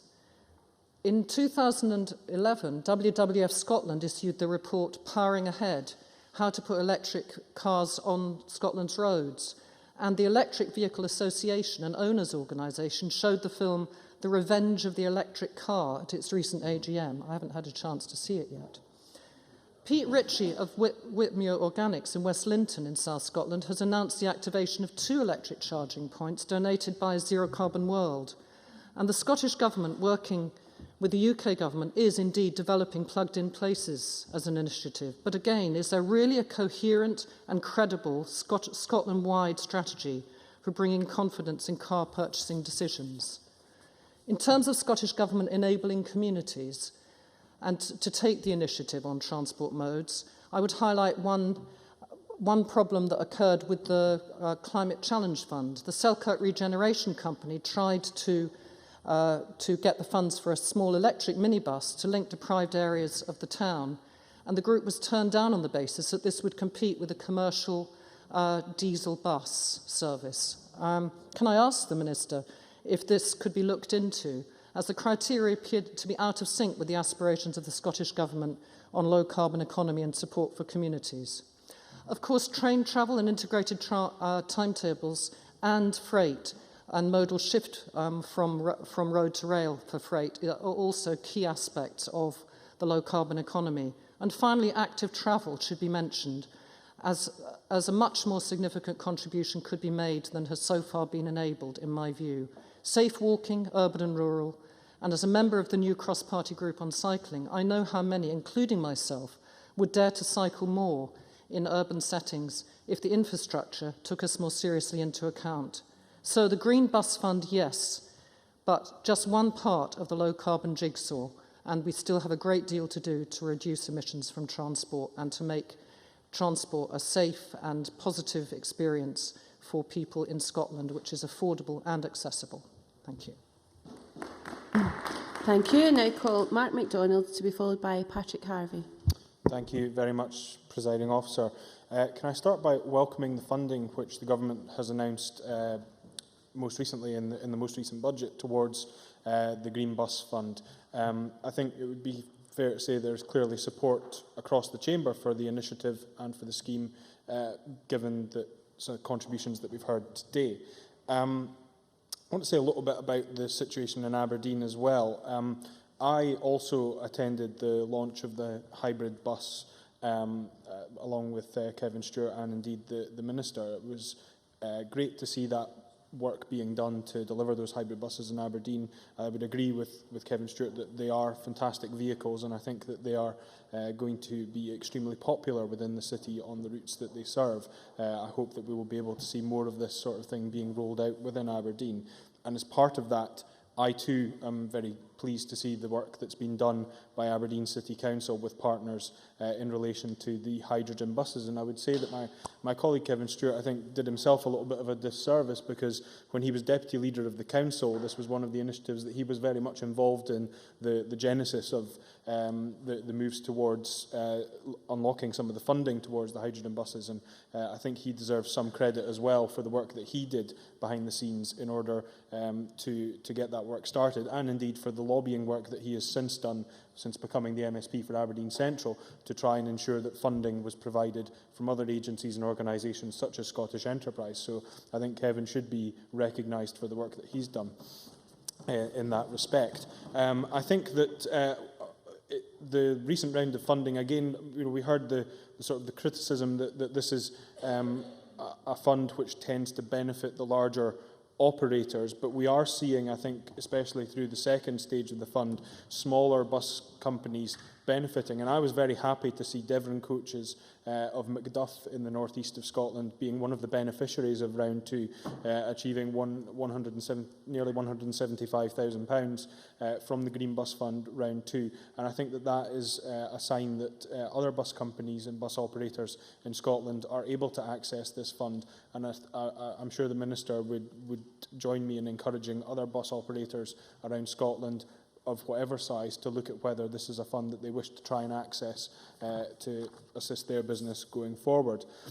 And I think that the Green Bus Fund has another role to play, which is it's part of a wider effort to shift the attitudes within society.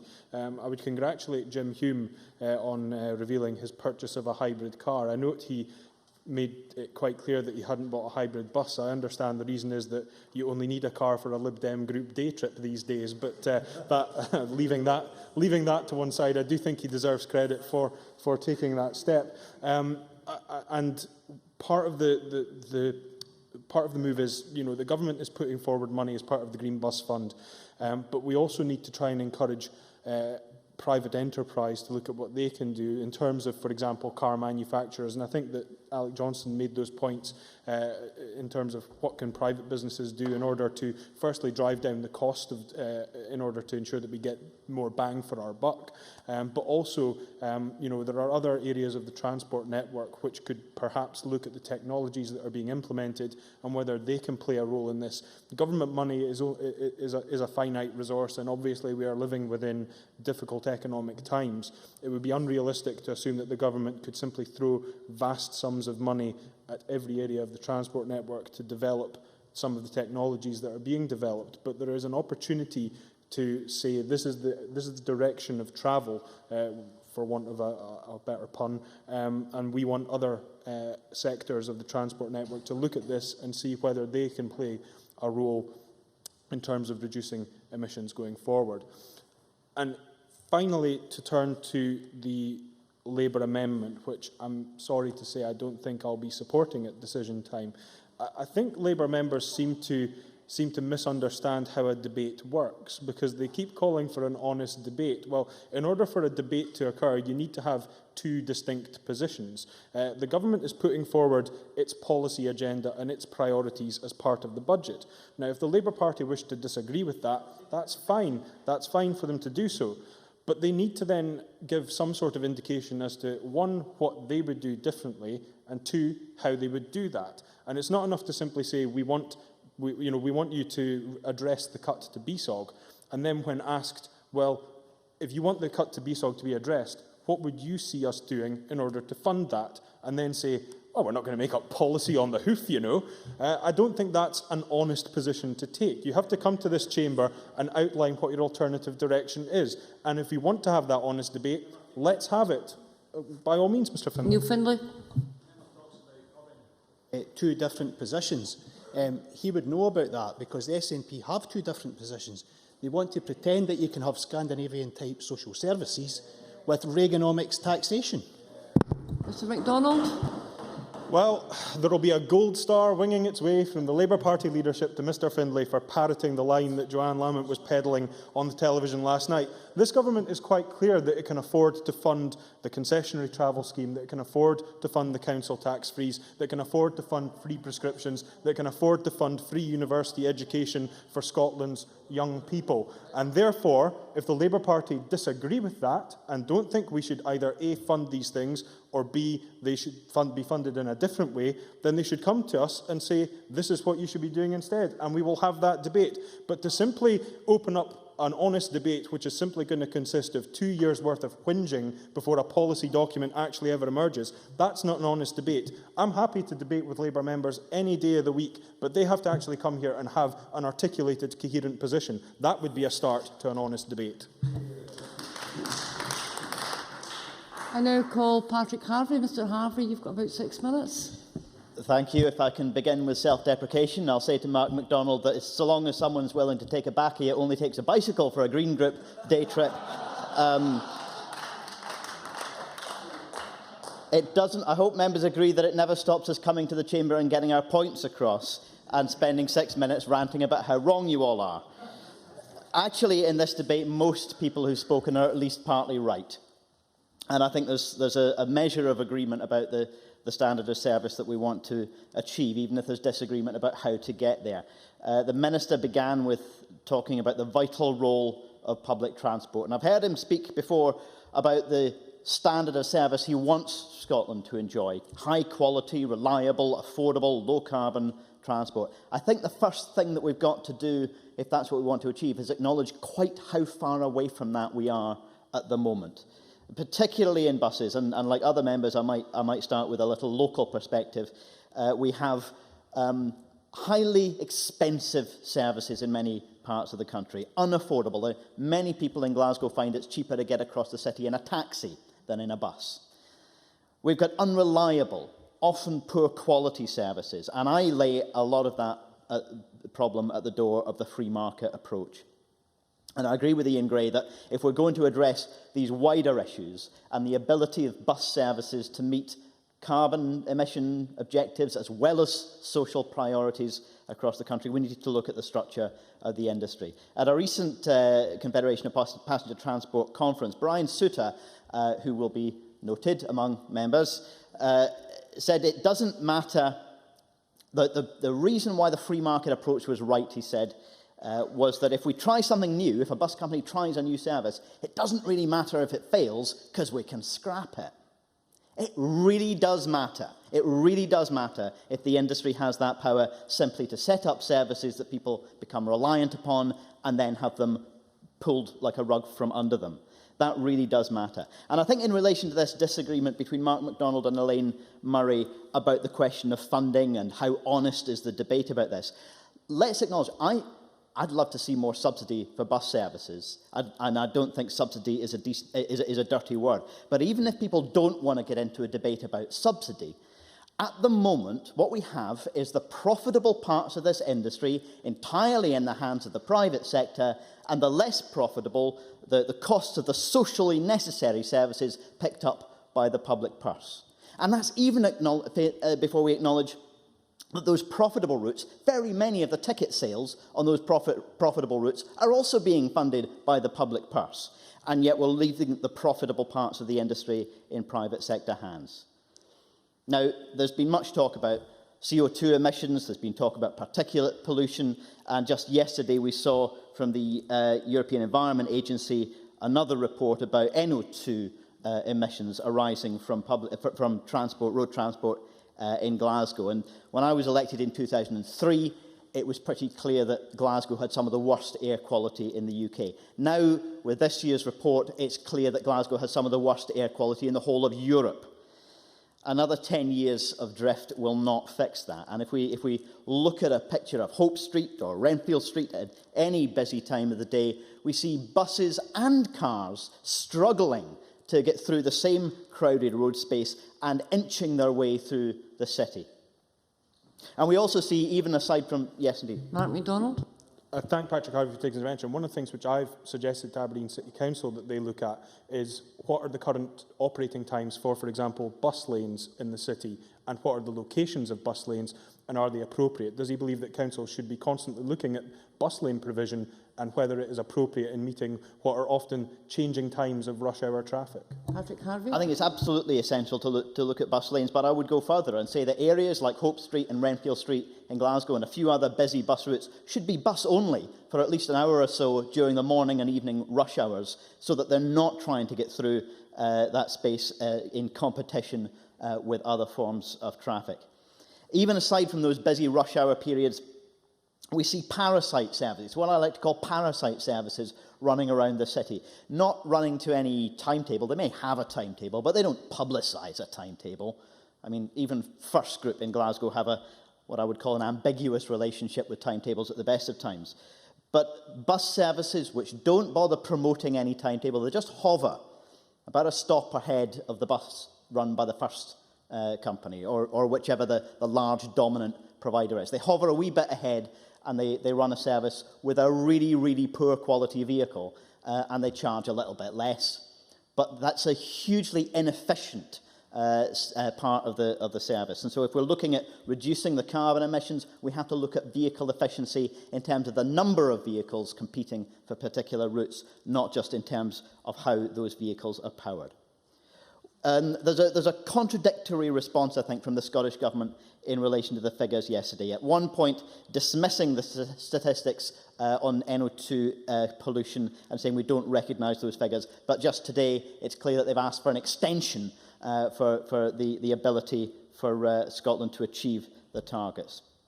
The Green Bus Fund, Presiding Officer, is a step in the right direction. It's a wee step in the right direction, especially in the context of a fleet of over 5,000 buses. We need to be attracting more passengers onto these services, and that means affordable fares, quality, reliable services, a public service ethos for public transport, as well as issues like car-free hours, potentially examining WWS proposals on a congestion charge and other demand management measures. We do need a transformational approach to public transport policy, provision and the structure of the industry if the Minister wants to make good on his commitments for the standard of service he wants to see for Scotland. Thank you. Thank you, Mr Harvey. I now call on Alec Johnson. Mr Johnson, you've got a minimum of 7 minutes. We've got to that stage in the debate. We've got to that stage in the debate, which usually is a disadvantage if you're winding up, because if we use up all the spare time for the speakers from the back benches, unfortunately, those of us who are doing the wind-up find ourselves not getting any extra time at all. But today, I think we've managed to manufacture that luxury. So I'd better not be frivolous, and I'd better get on and say what it was I was going to say. There are a couple of things that I specifically need to say at this stage in the debate.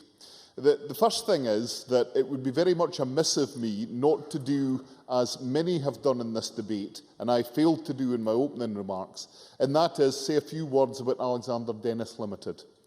There are many people who have spoken in this debate who have more knowledge of that company than I have. However, they have been mentioned many times, and it was pointed out initially, I believe, by Elaine Murray, that Alexander Dennis is a company that at one time was discussed in this chamber as one which was in danger of not surviving. It's wonderful to be able to talk, as we have previously, but have done again today, about a company that has a world-leading product, that is taking that forward and is selling it not only in Scotland and the UK, but in many countries around the world. To have a world leader in Alexander Dennis is something that we should be proud of.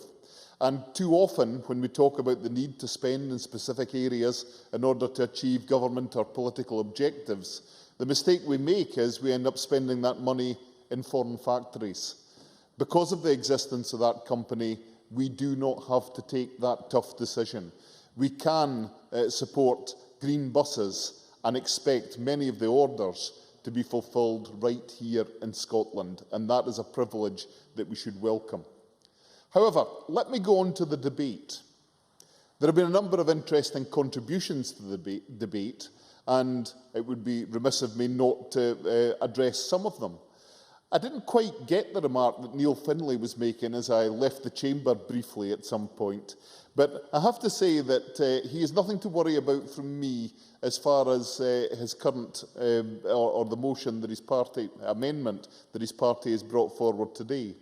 It will get my support because it deserves it. In fact, the Conservatives will vote for both amendments and they will vote for the government motion, whether it's amended or not. This is not an area where we need to enter into party political division. However, there have been one of two things during the debate which I must get on and mention.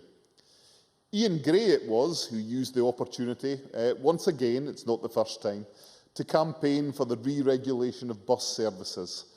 I'm afraid, without rehearsing that argument, I will have to give him the news that he will find no support for that on the Conservative benches. However, he did raise a particular issue which I wanted to address. And that is when he said that the primary purpose of the Green Bus Fund is to deal with our commitments under climate change. Now, that might be an obvious given for some people, but I'm not entirely convinced that I believe that, because I believe that the energy efficiency provided by modern hybrid buses and the clean air that it generates in our cities are at least as important as the contribution it makes to this country's climate change commitment. In fact, taking that a little further forward, we did hear speakers today make reference to a thing that exists in certain circles, and that is the climate change denier. Now, we don't have many of them in this Parliament, and I will make it clear that I am not one of them. However, I do have to make it clear that when we are talking about buses, we must not make the mistake of thinking that the Green Bus Fund is simply part of our broader green policy, because it's much more than that. We need to include the Green Bus Fund as part of our support for bus transport in the round. It must be considered within that group of priorities. And that's why, when you look at the changes to the Bus Service Operators Grant, there is a great deal of synergy between the objectives on that redesigned scheme and the contribution that is made by the Green Bus Fund. And that's why I have said it previously in this debate, and I will say it again, that we must consider bus support in the round and prioritise within it. And that's why the courage to question the current rules governing concessionary fares is vital in retargeting support for buses within the other measures that are available. And I believe that by doing that, we may succeed in actually kick-starting the green bus industry in Scotland and accelerating it, generating all the advantages we will have of a growing industry with a growing market and an enthusiastic government targeting limited support at achieving these key objectives. There have been one or two more light-hearted contributions to the debate. I have to remark on Marco Biagi's particular concern at being compared with Stuart Stevenson, to the extent that he did threaten to take anybody who did it outside. Whether that was a threat of violence or not, perhaps we should not go into, but I assure him I'm not going to make that comparison. We also heard at some length from Kevin Stewart about what is going on in Aberdeen, and not just the existence of hybrid buses, although there are some there, but also the experiment with, should I call it an experiment, with hydrogen fuel cell buses. That technology is one which will reach its fruition perhaps a few years down the road, but it is a technology that can deliver a very great deal, particularly in Scotland, which may find itself overburdened with wind turbines in future. Perhaps on the days when there's a little too much wind, as we've had the last couple of days, we might use some of that surplus power to generate the hydrogen, which will fuel that hydrogen economy. The final thing I'd like to say is about Patrick Harvey's contribution. Patrick is always slightly out on a limb, but he introduces ideas that are vitally important to these debates. And he talked about bus lanes and the need to ensure that bus lanes are used properly and effectively. I agree that bus lanes have an important part to play. But I do believe that sometimes people see them as an example of an authoritarian attitude from government, whether local or national. And I have to say that as far as bus lanes are concerned, I'd be delighted to see more, as long as we take a much more liberal attitude as to who's actually allowed to use them. I now call on Rich Baker. Mr Baker, you too have a minimum of 9 minutes. Thank you very much, Presiding Officer. Essentially, I think Mr Johnson means that cars should be allowed to use bus lanes at every moment of the day, but I'm not sure Mr Harvey will run with him on that point. But it's been a good debate, and the contributions from members across the chamber from all sides have reflected the cross-party support for investment in more environmentally friendly buses for the Scottish bus network. And as Elaine Murray said in her speech opening for Labour, that on this side we have called for some time for such an initiative, and back in 2010 it was Charlie Golden, our then transport spokesman, who urged the Scottish Government to provide investment for green buses, both as an important measure as a contribution to achieving ambitious climate change targets, which a number of members have referred to as being a focus in this debate, and also to ensure that Scotland can be a base for the construction of these lower carbon vehicles through the work of the Alexander Dennis plant in Falkirk. A number of speakers have referred to that. And this is a campaign which Unite the Union also played a key role in, so it's very welcome that through the Green Bus Fund we've seen the construction of new hybrid vehicles at Alexander Dennis, winning contracts for Dundee and Edinburgh as well as for other parts of the UK as well. So when the Minister said that, as well as an environmental imperative behind this policy is also an important economic motivation too, then we will wholeheartedly agree with that ambition for the Green Bus Fund. And I think also, though, that Patrick Harvey, in a good speech, made a good point also about how we need to ensure that smaller firms too, even perhaps community transport schemes, can also benefit from the use of environmentally friendly vehicles as well. They will, I think, play an increasingly important role in the future of public transport, and they should be supported in this important agenda as well.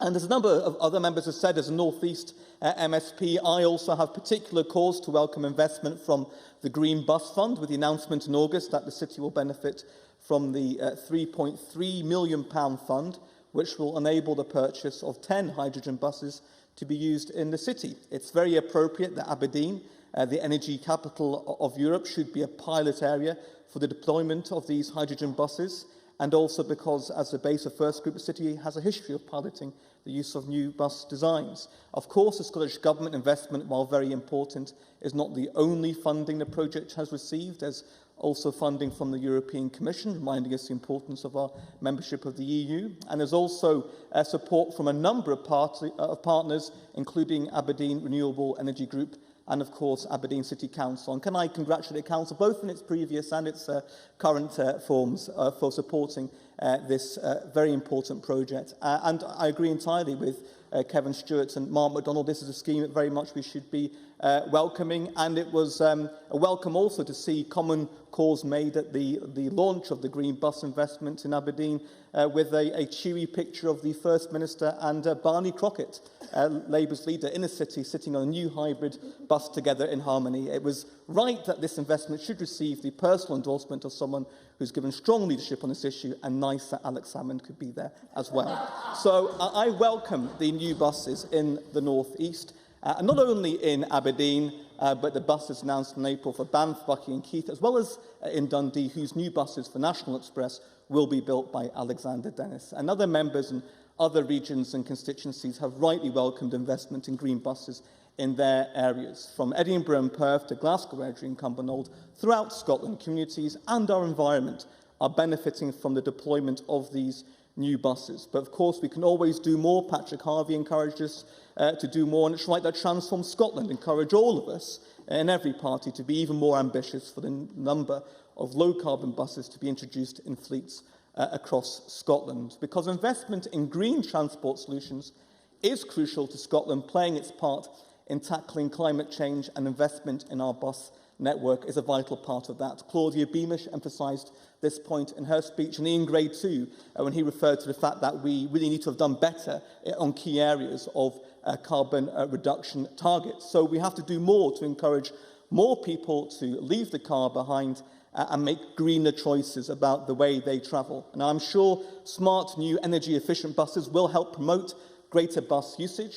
But as other members on this side have pointed out, and indeed on other sides of the chamber as well, we do need a consistency of approach from the Scottish Government on the issue of encouraging more people to use our buses. Investment in green buses, yes, but also ensuring that other areas of policy on buses promotes greater patronage of the bus network as well.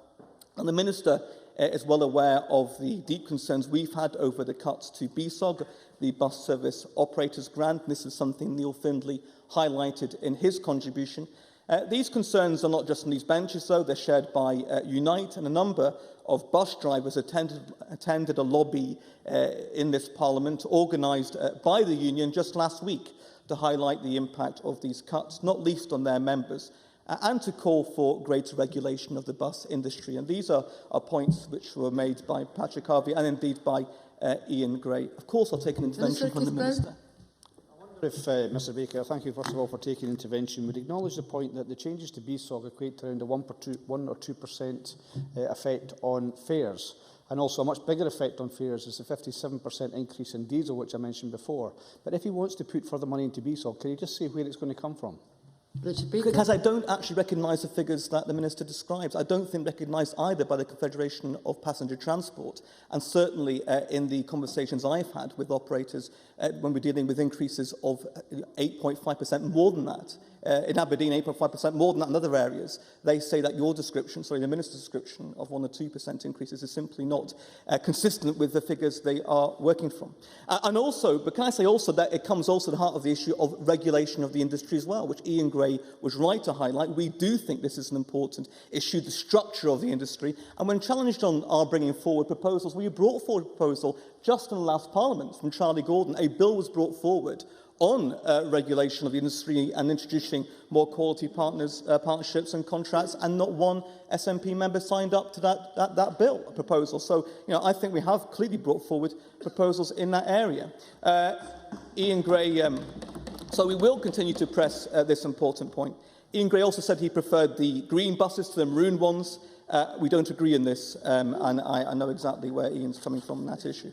However, But what I want to say is that the cuts in BSOG, as I mentioned in my response to the Minister, has resulted in higher fares. And the fact is this has impacted on bus usage as well. A briefing I've received from Unite states that recent Transport Scotland data states that passenger levels in Scotland declined by 6% in 2010-11.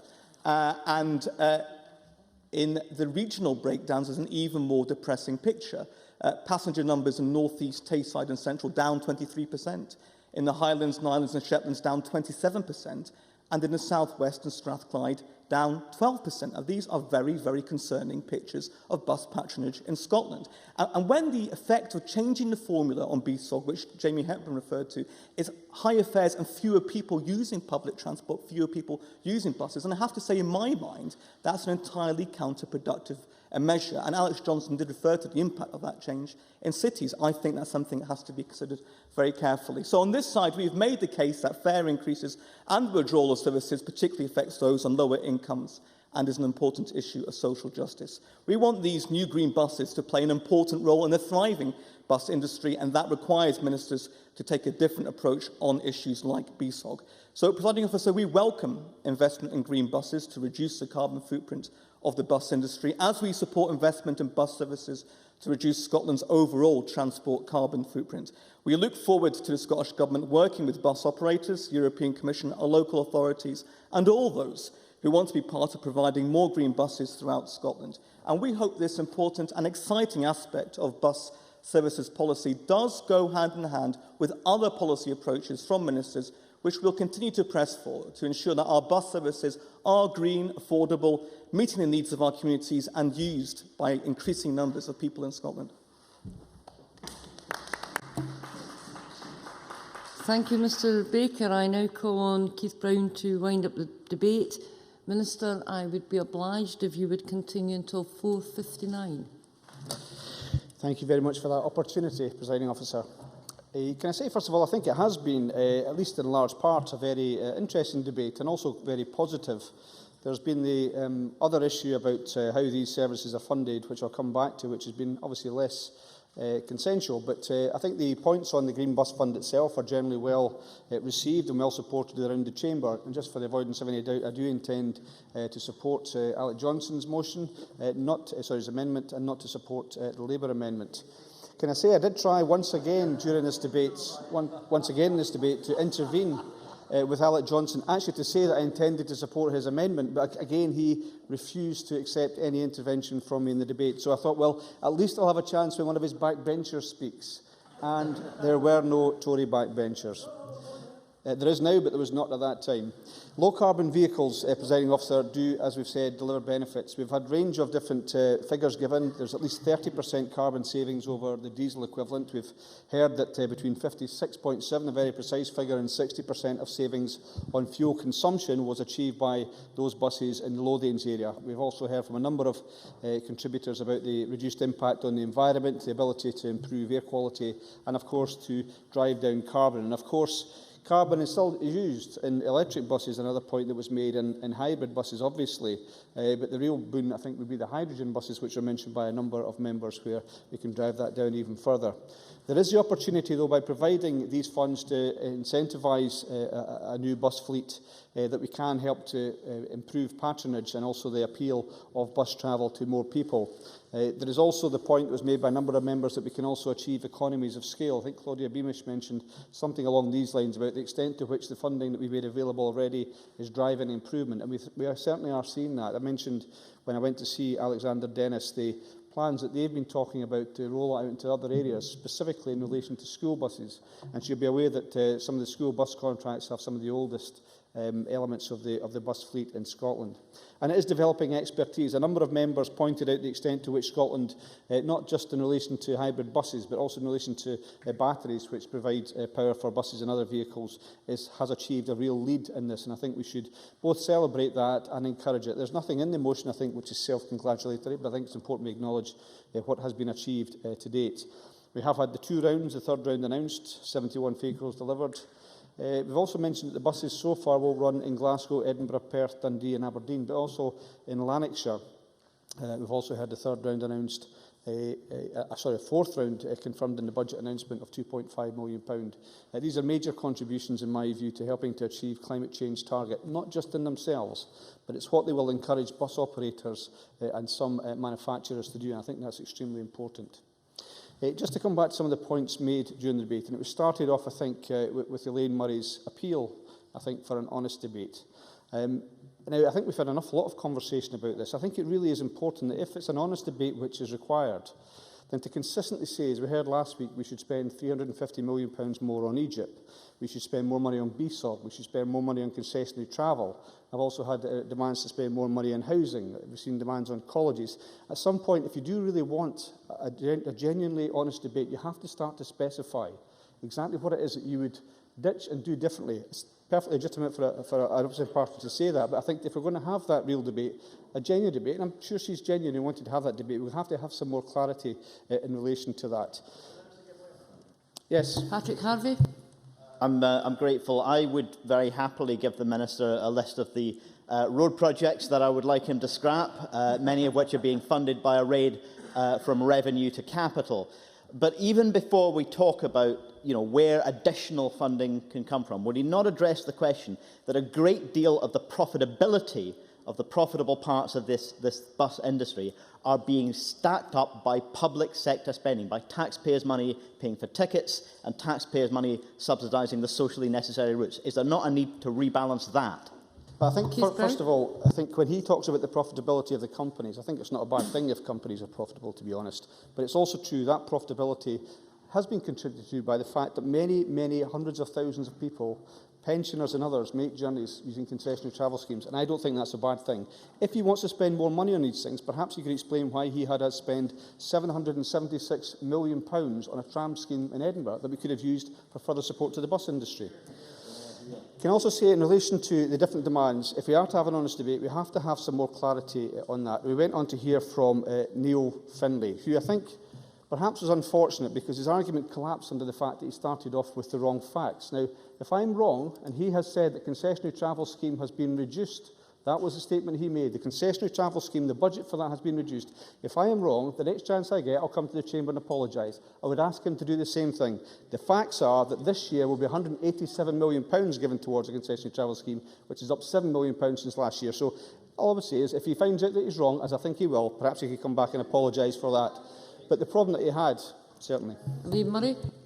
I think my colleague Neil Finn was probably referring to the budget document on page 117, which actually shows a concessionary phase budget 2012-2013 by being 192 million, that for next year being 192 million, and if you apply the GDP deflator, that's actually a cut of 2.5%.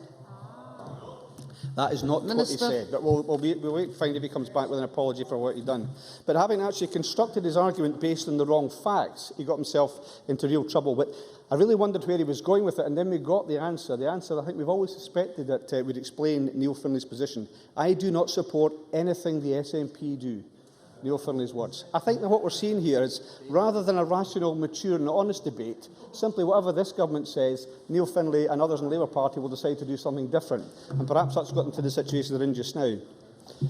We had a relatively a positive contribution from Ian Gray. The red and green buses that he talked about, which Richard Baker also mentioned, and I, like Ian Gray, certainly favoured the green buses.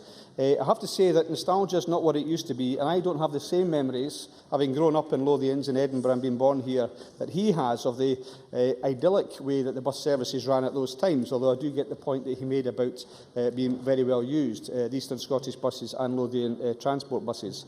I have to say, though, he went on to talk about re-regulation. And again, it really has to be, if it's to be an honest debate, you have to spell out what that regulation is. Is it the things which Strathclyde Passenger for Transport are asking for, which you've agreed to look at, and we're willing to listen to what's said there? But whether it's today, or whether it was when Charlie Gordon brought this thing, the idea before the Chamber previously, no price tag was put on it. And I think unless you can put at least an indicative price tag on your proposals, nobody is going to take them seriously. The other point to make is Charlie Gordon was mentioned in relation to how this thing started off in the first place, how we got to be talking about the Green Bus Fund. And I remember Michael Matheson talking about this long before Charlie Gordon got around to talking about it, not least, of course, because of the interest in Michael Matheson's own constituency. Jim Hume spoke but did not mention Alan Sugar, which I was waiting for him to mention Alan Sugar, because, of course, Nick Clegg has said they want to look at the concessionary travel scheme in England because they don't like the idea that Alan Sugar gets a bus pass. They should have checked their facts first. I think everybody knows Alan Sugar doesn't use buses, but also the fact that he doesn't have a bus pass. But it does show some coalescence between the Labour Party, who want to look at the concessionary travel scheme in Scotland on the one hand, and the coalition parties who seem to share an agenda of cutting vital public services. Can I say also that we heard mention of Kezia Dugdale? Now, Kezia Dugdale is often mentioned as being the future of the Labour Party. Now, the future, according to Kezia, will mean looking at the concessionary travel scheme with a view to rolling back the travel scheme. The concessionary travel scheme. Now, we heard in defence of Kezia Dugdale that she was only speaking in a personal capacity, despite being a front bencher for the Labour Party. She was only speaking in a personal capacity. We also heard it mentioned as well when Joanne Lamont spoke about this yesterday, the idea of cutting back on concessionary travel, although quickly changed shortly afterwards. Yes, I will. Elaine Murray. Are you unable to accept that on these benches people are capable of thinking for themselves and not simply sheep? Minister. I'm certainly aware that the Labour Party is capable of thinking for themselves. It's the speaking part that seems to be a problem. I think the other point I would mention, Patrick Harvey made a number of points. He started off, I think, saying by most people that had spoken were partly right, the implication, of course, that he was wholly right. He did mention, of course, the need to do more, but I've mentioned already the contribution we made to public transport, not least into the project that he supported, the trams, which cost currently £776 million. I should also say that in relation to BSOG, which was mentioned regularly, that 75% of bus service providers have seen a beneficial impact of BSOG since it was introduced last year. The changes which have been made to try and incentivise rural travel and also try to de-incentivise the use of greater fuel. There were very good contributions from Claudia Beamish, from Angus MacDonald, Gordon MacDonald and Mark MacDonald. And the point that Mark MacDonald made was, apart from the obvious points about the green bus, the centrepiece of the debate. We have seen demands repeatedly in the Chamber for increased spending on concessionary travel. We've seen it for housing, for colleges, on ferries, last week on railways. We've seen the demand previously for £750 million on trams. These are the things which are said in the Chambers, and they stand in stark contrast to what was said by Joanne Lamont yesterday. And you can't face both ways at the same time. You can't demand every day in here additional spending in virtually every area of government activity and then say you're looking to have a sensible and mature debate about government spending. I think people will find out, and they will not take seriously the proposals which you may have and which you want to put forward if they know that there's no money attached to it, and also your real agenda is to cut back on what the government is currently doing. I think we have seen a real coalescence between the Labour, Lib Dem and Tory party. It is around a cuts agenda. It's not just the case that in the Labour, Tory and Lib Dem parties we are better together or we're all in this together. But it's certainly the case that whether they're going after our prescriptions, whether you're going after the council tax freeze, whether you're going after people's bus passes, no, I'm in my final minutes, whether you're going after people's bus passes, the Labour Party now, we now know, the Labour Party, in common with the Conservative Party and Lib Dem Party, are in the business of cutting benefits. We'll stay in the business of cutting emissions through our Scottish Green Bus Fund. Thank you.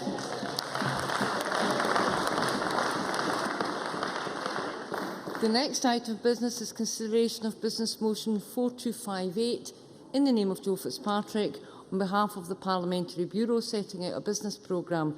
I would ask any member who wishes to speak against the motion to press the request to speak button now, and I call on Joe Fitzpatrick to move motion number 4258.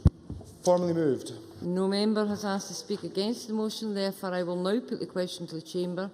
The question is that motion number 4258 in the name of Joe Fitzpatrick be agreed to. Are we all agreed? The motion is therefore agreed to. The next item of business is consideration of Business Motion 4259 in the name of Joe Fitzpatrick on behalf of the Parliamentary Bureau setting out a Stage 2 timetable. I would ask any member who wishes to speak against the motion to press the request to speak button now, and I call on Joe Fitzpatrick to move motion number 4259. Formally moved, Presiding Officer. No member has asked to speak against the motion, therefore I will now put the question to the Chamber.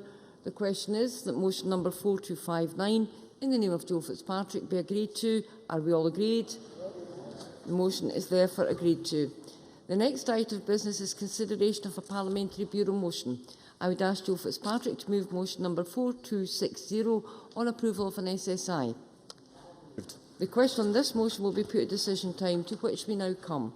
The first question is amendment number 4247.2 in the name of Elaine Murray, which seeks to amend motion number 4247 in the name of Keith Brown on the Green Bus Fund be agreed to. Are we all agreed? No. The Parliament is not agreed, therefore we will move to a vote. Members should cast their votes now.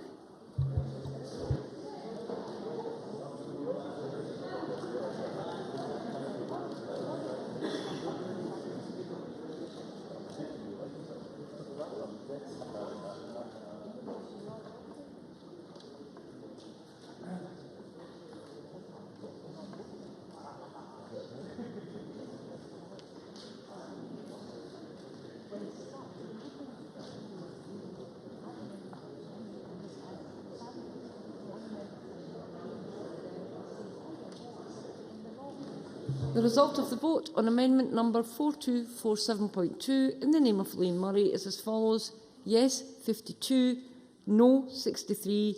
There were no abstentions. The amendment is therefore not agreed to. The next question is amendment number 4247.3 in the name of Alex Johnson, which seeks to amend motion number 4247 in the name of Keith Brown on the Green Bus Fund be agreed to. Are we all agreed? Yes. The amendment is therefore agreed to. The next question is that motion number 4247 in the name of Keith Brown as amended on Green Bus Fund be agreed to. Are we all agreed? Yes. The motion is therefore agreed to.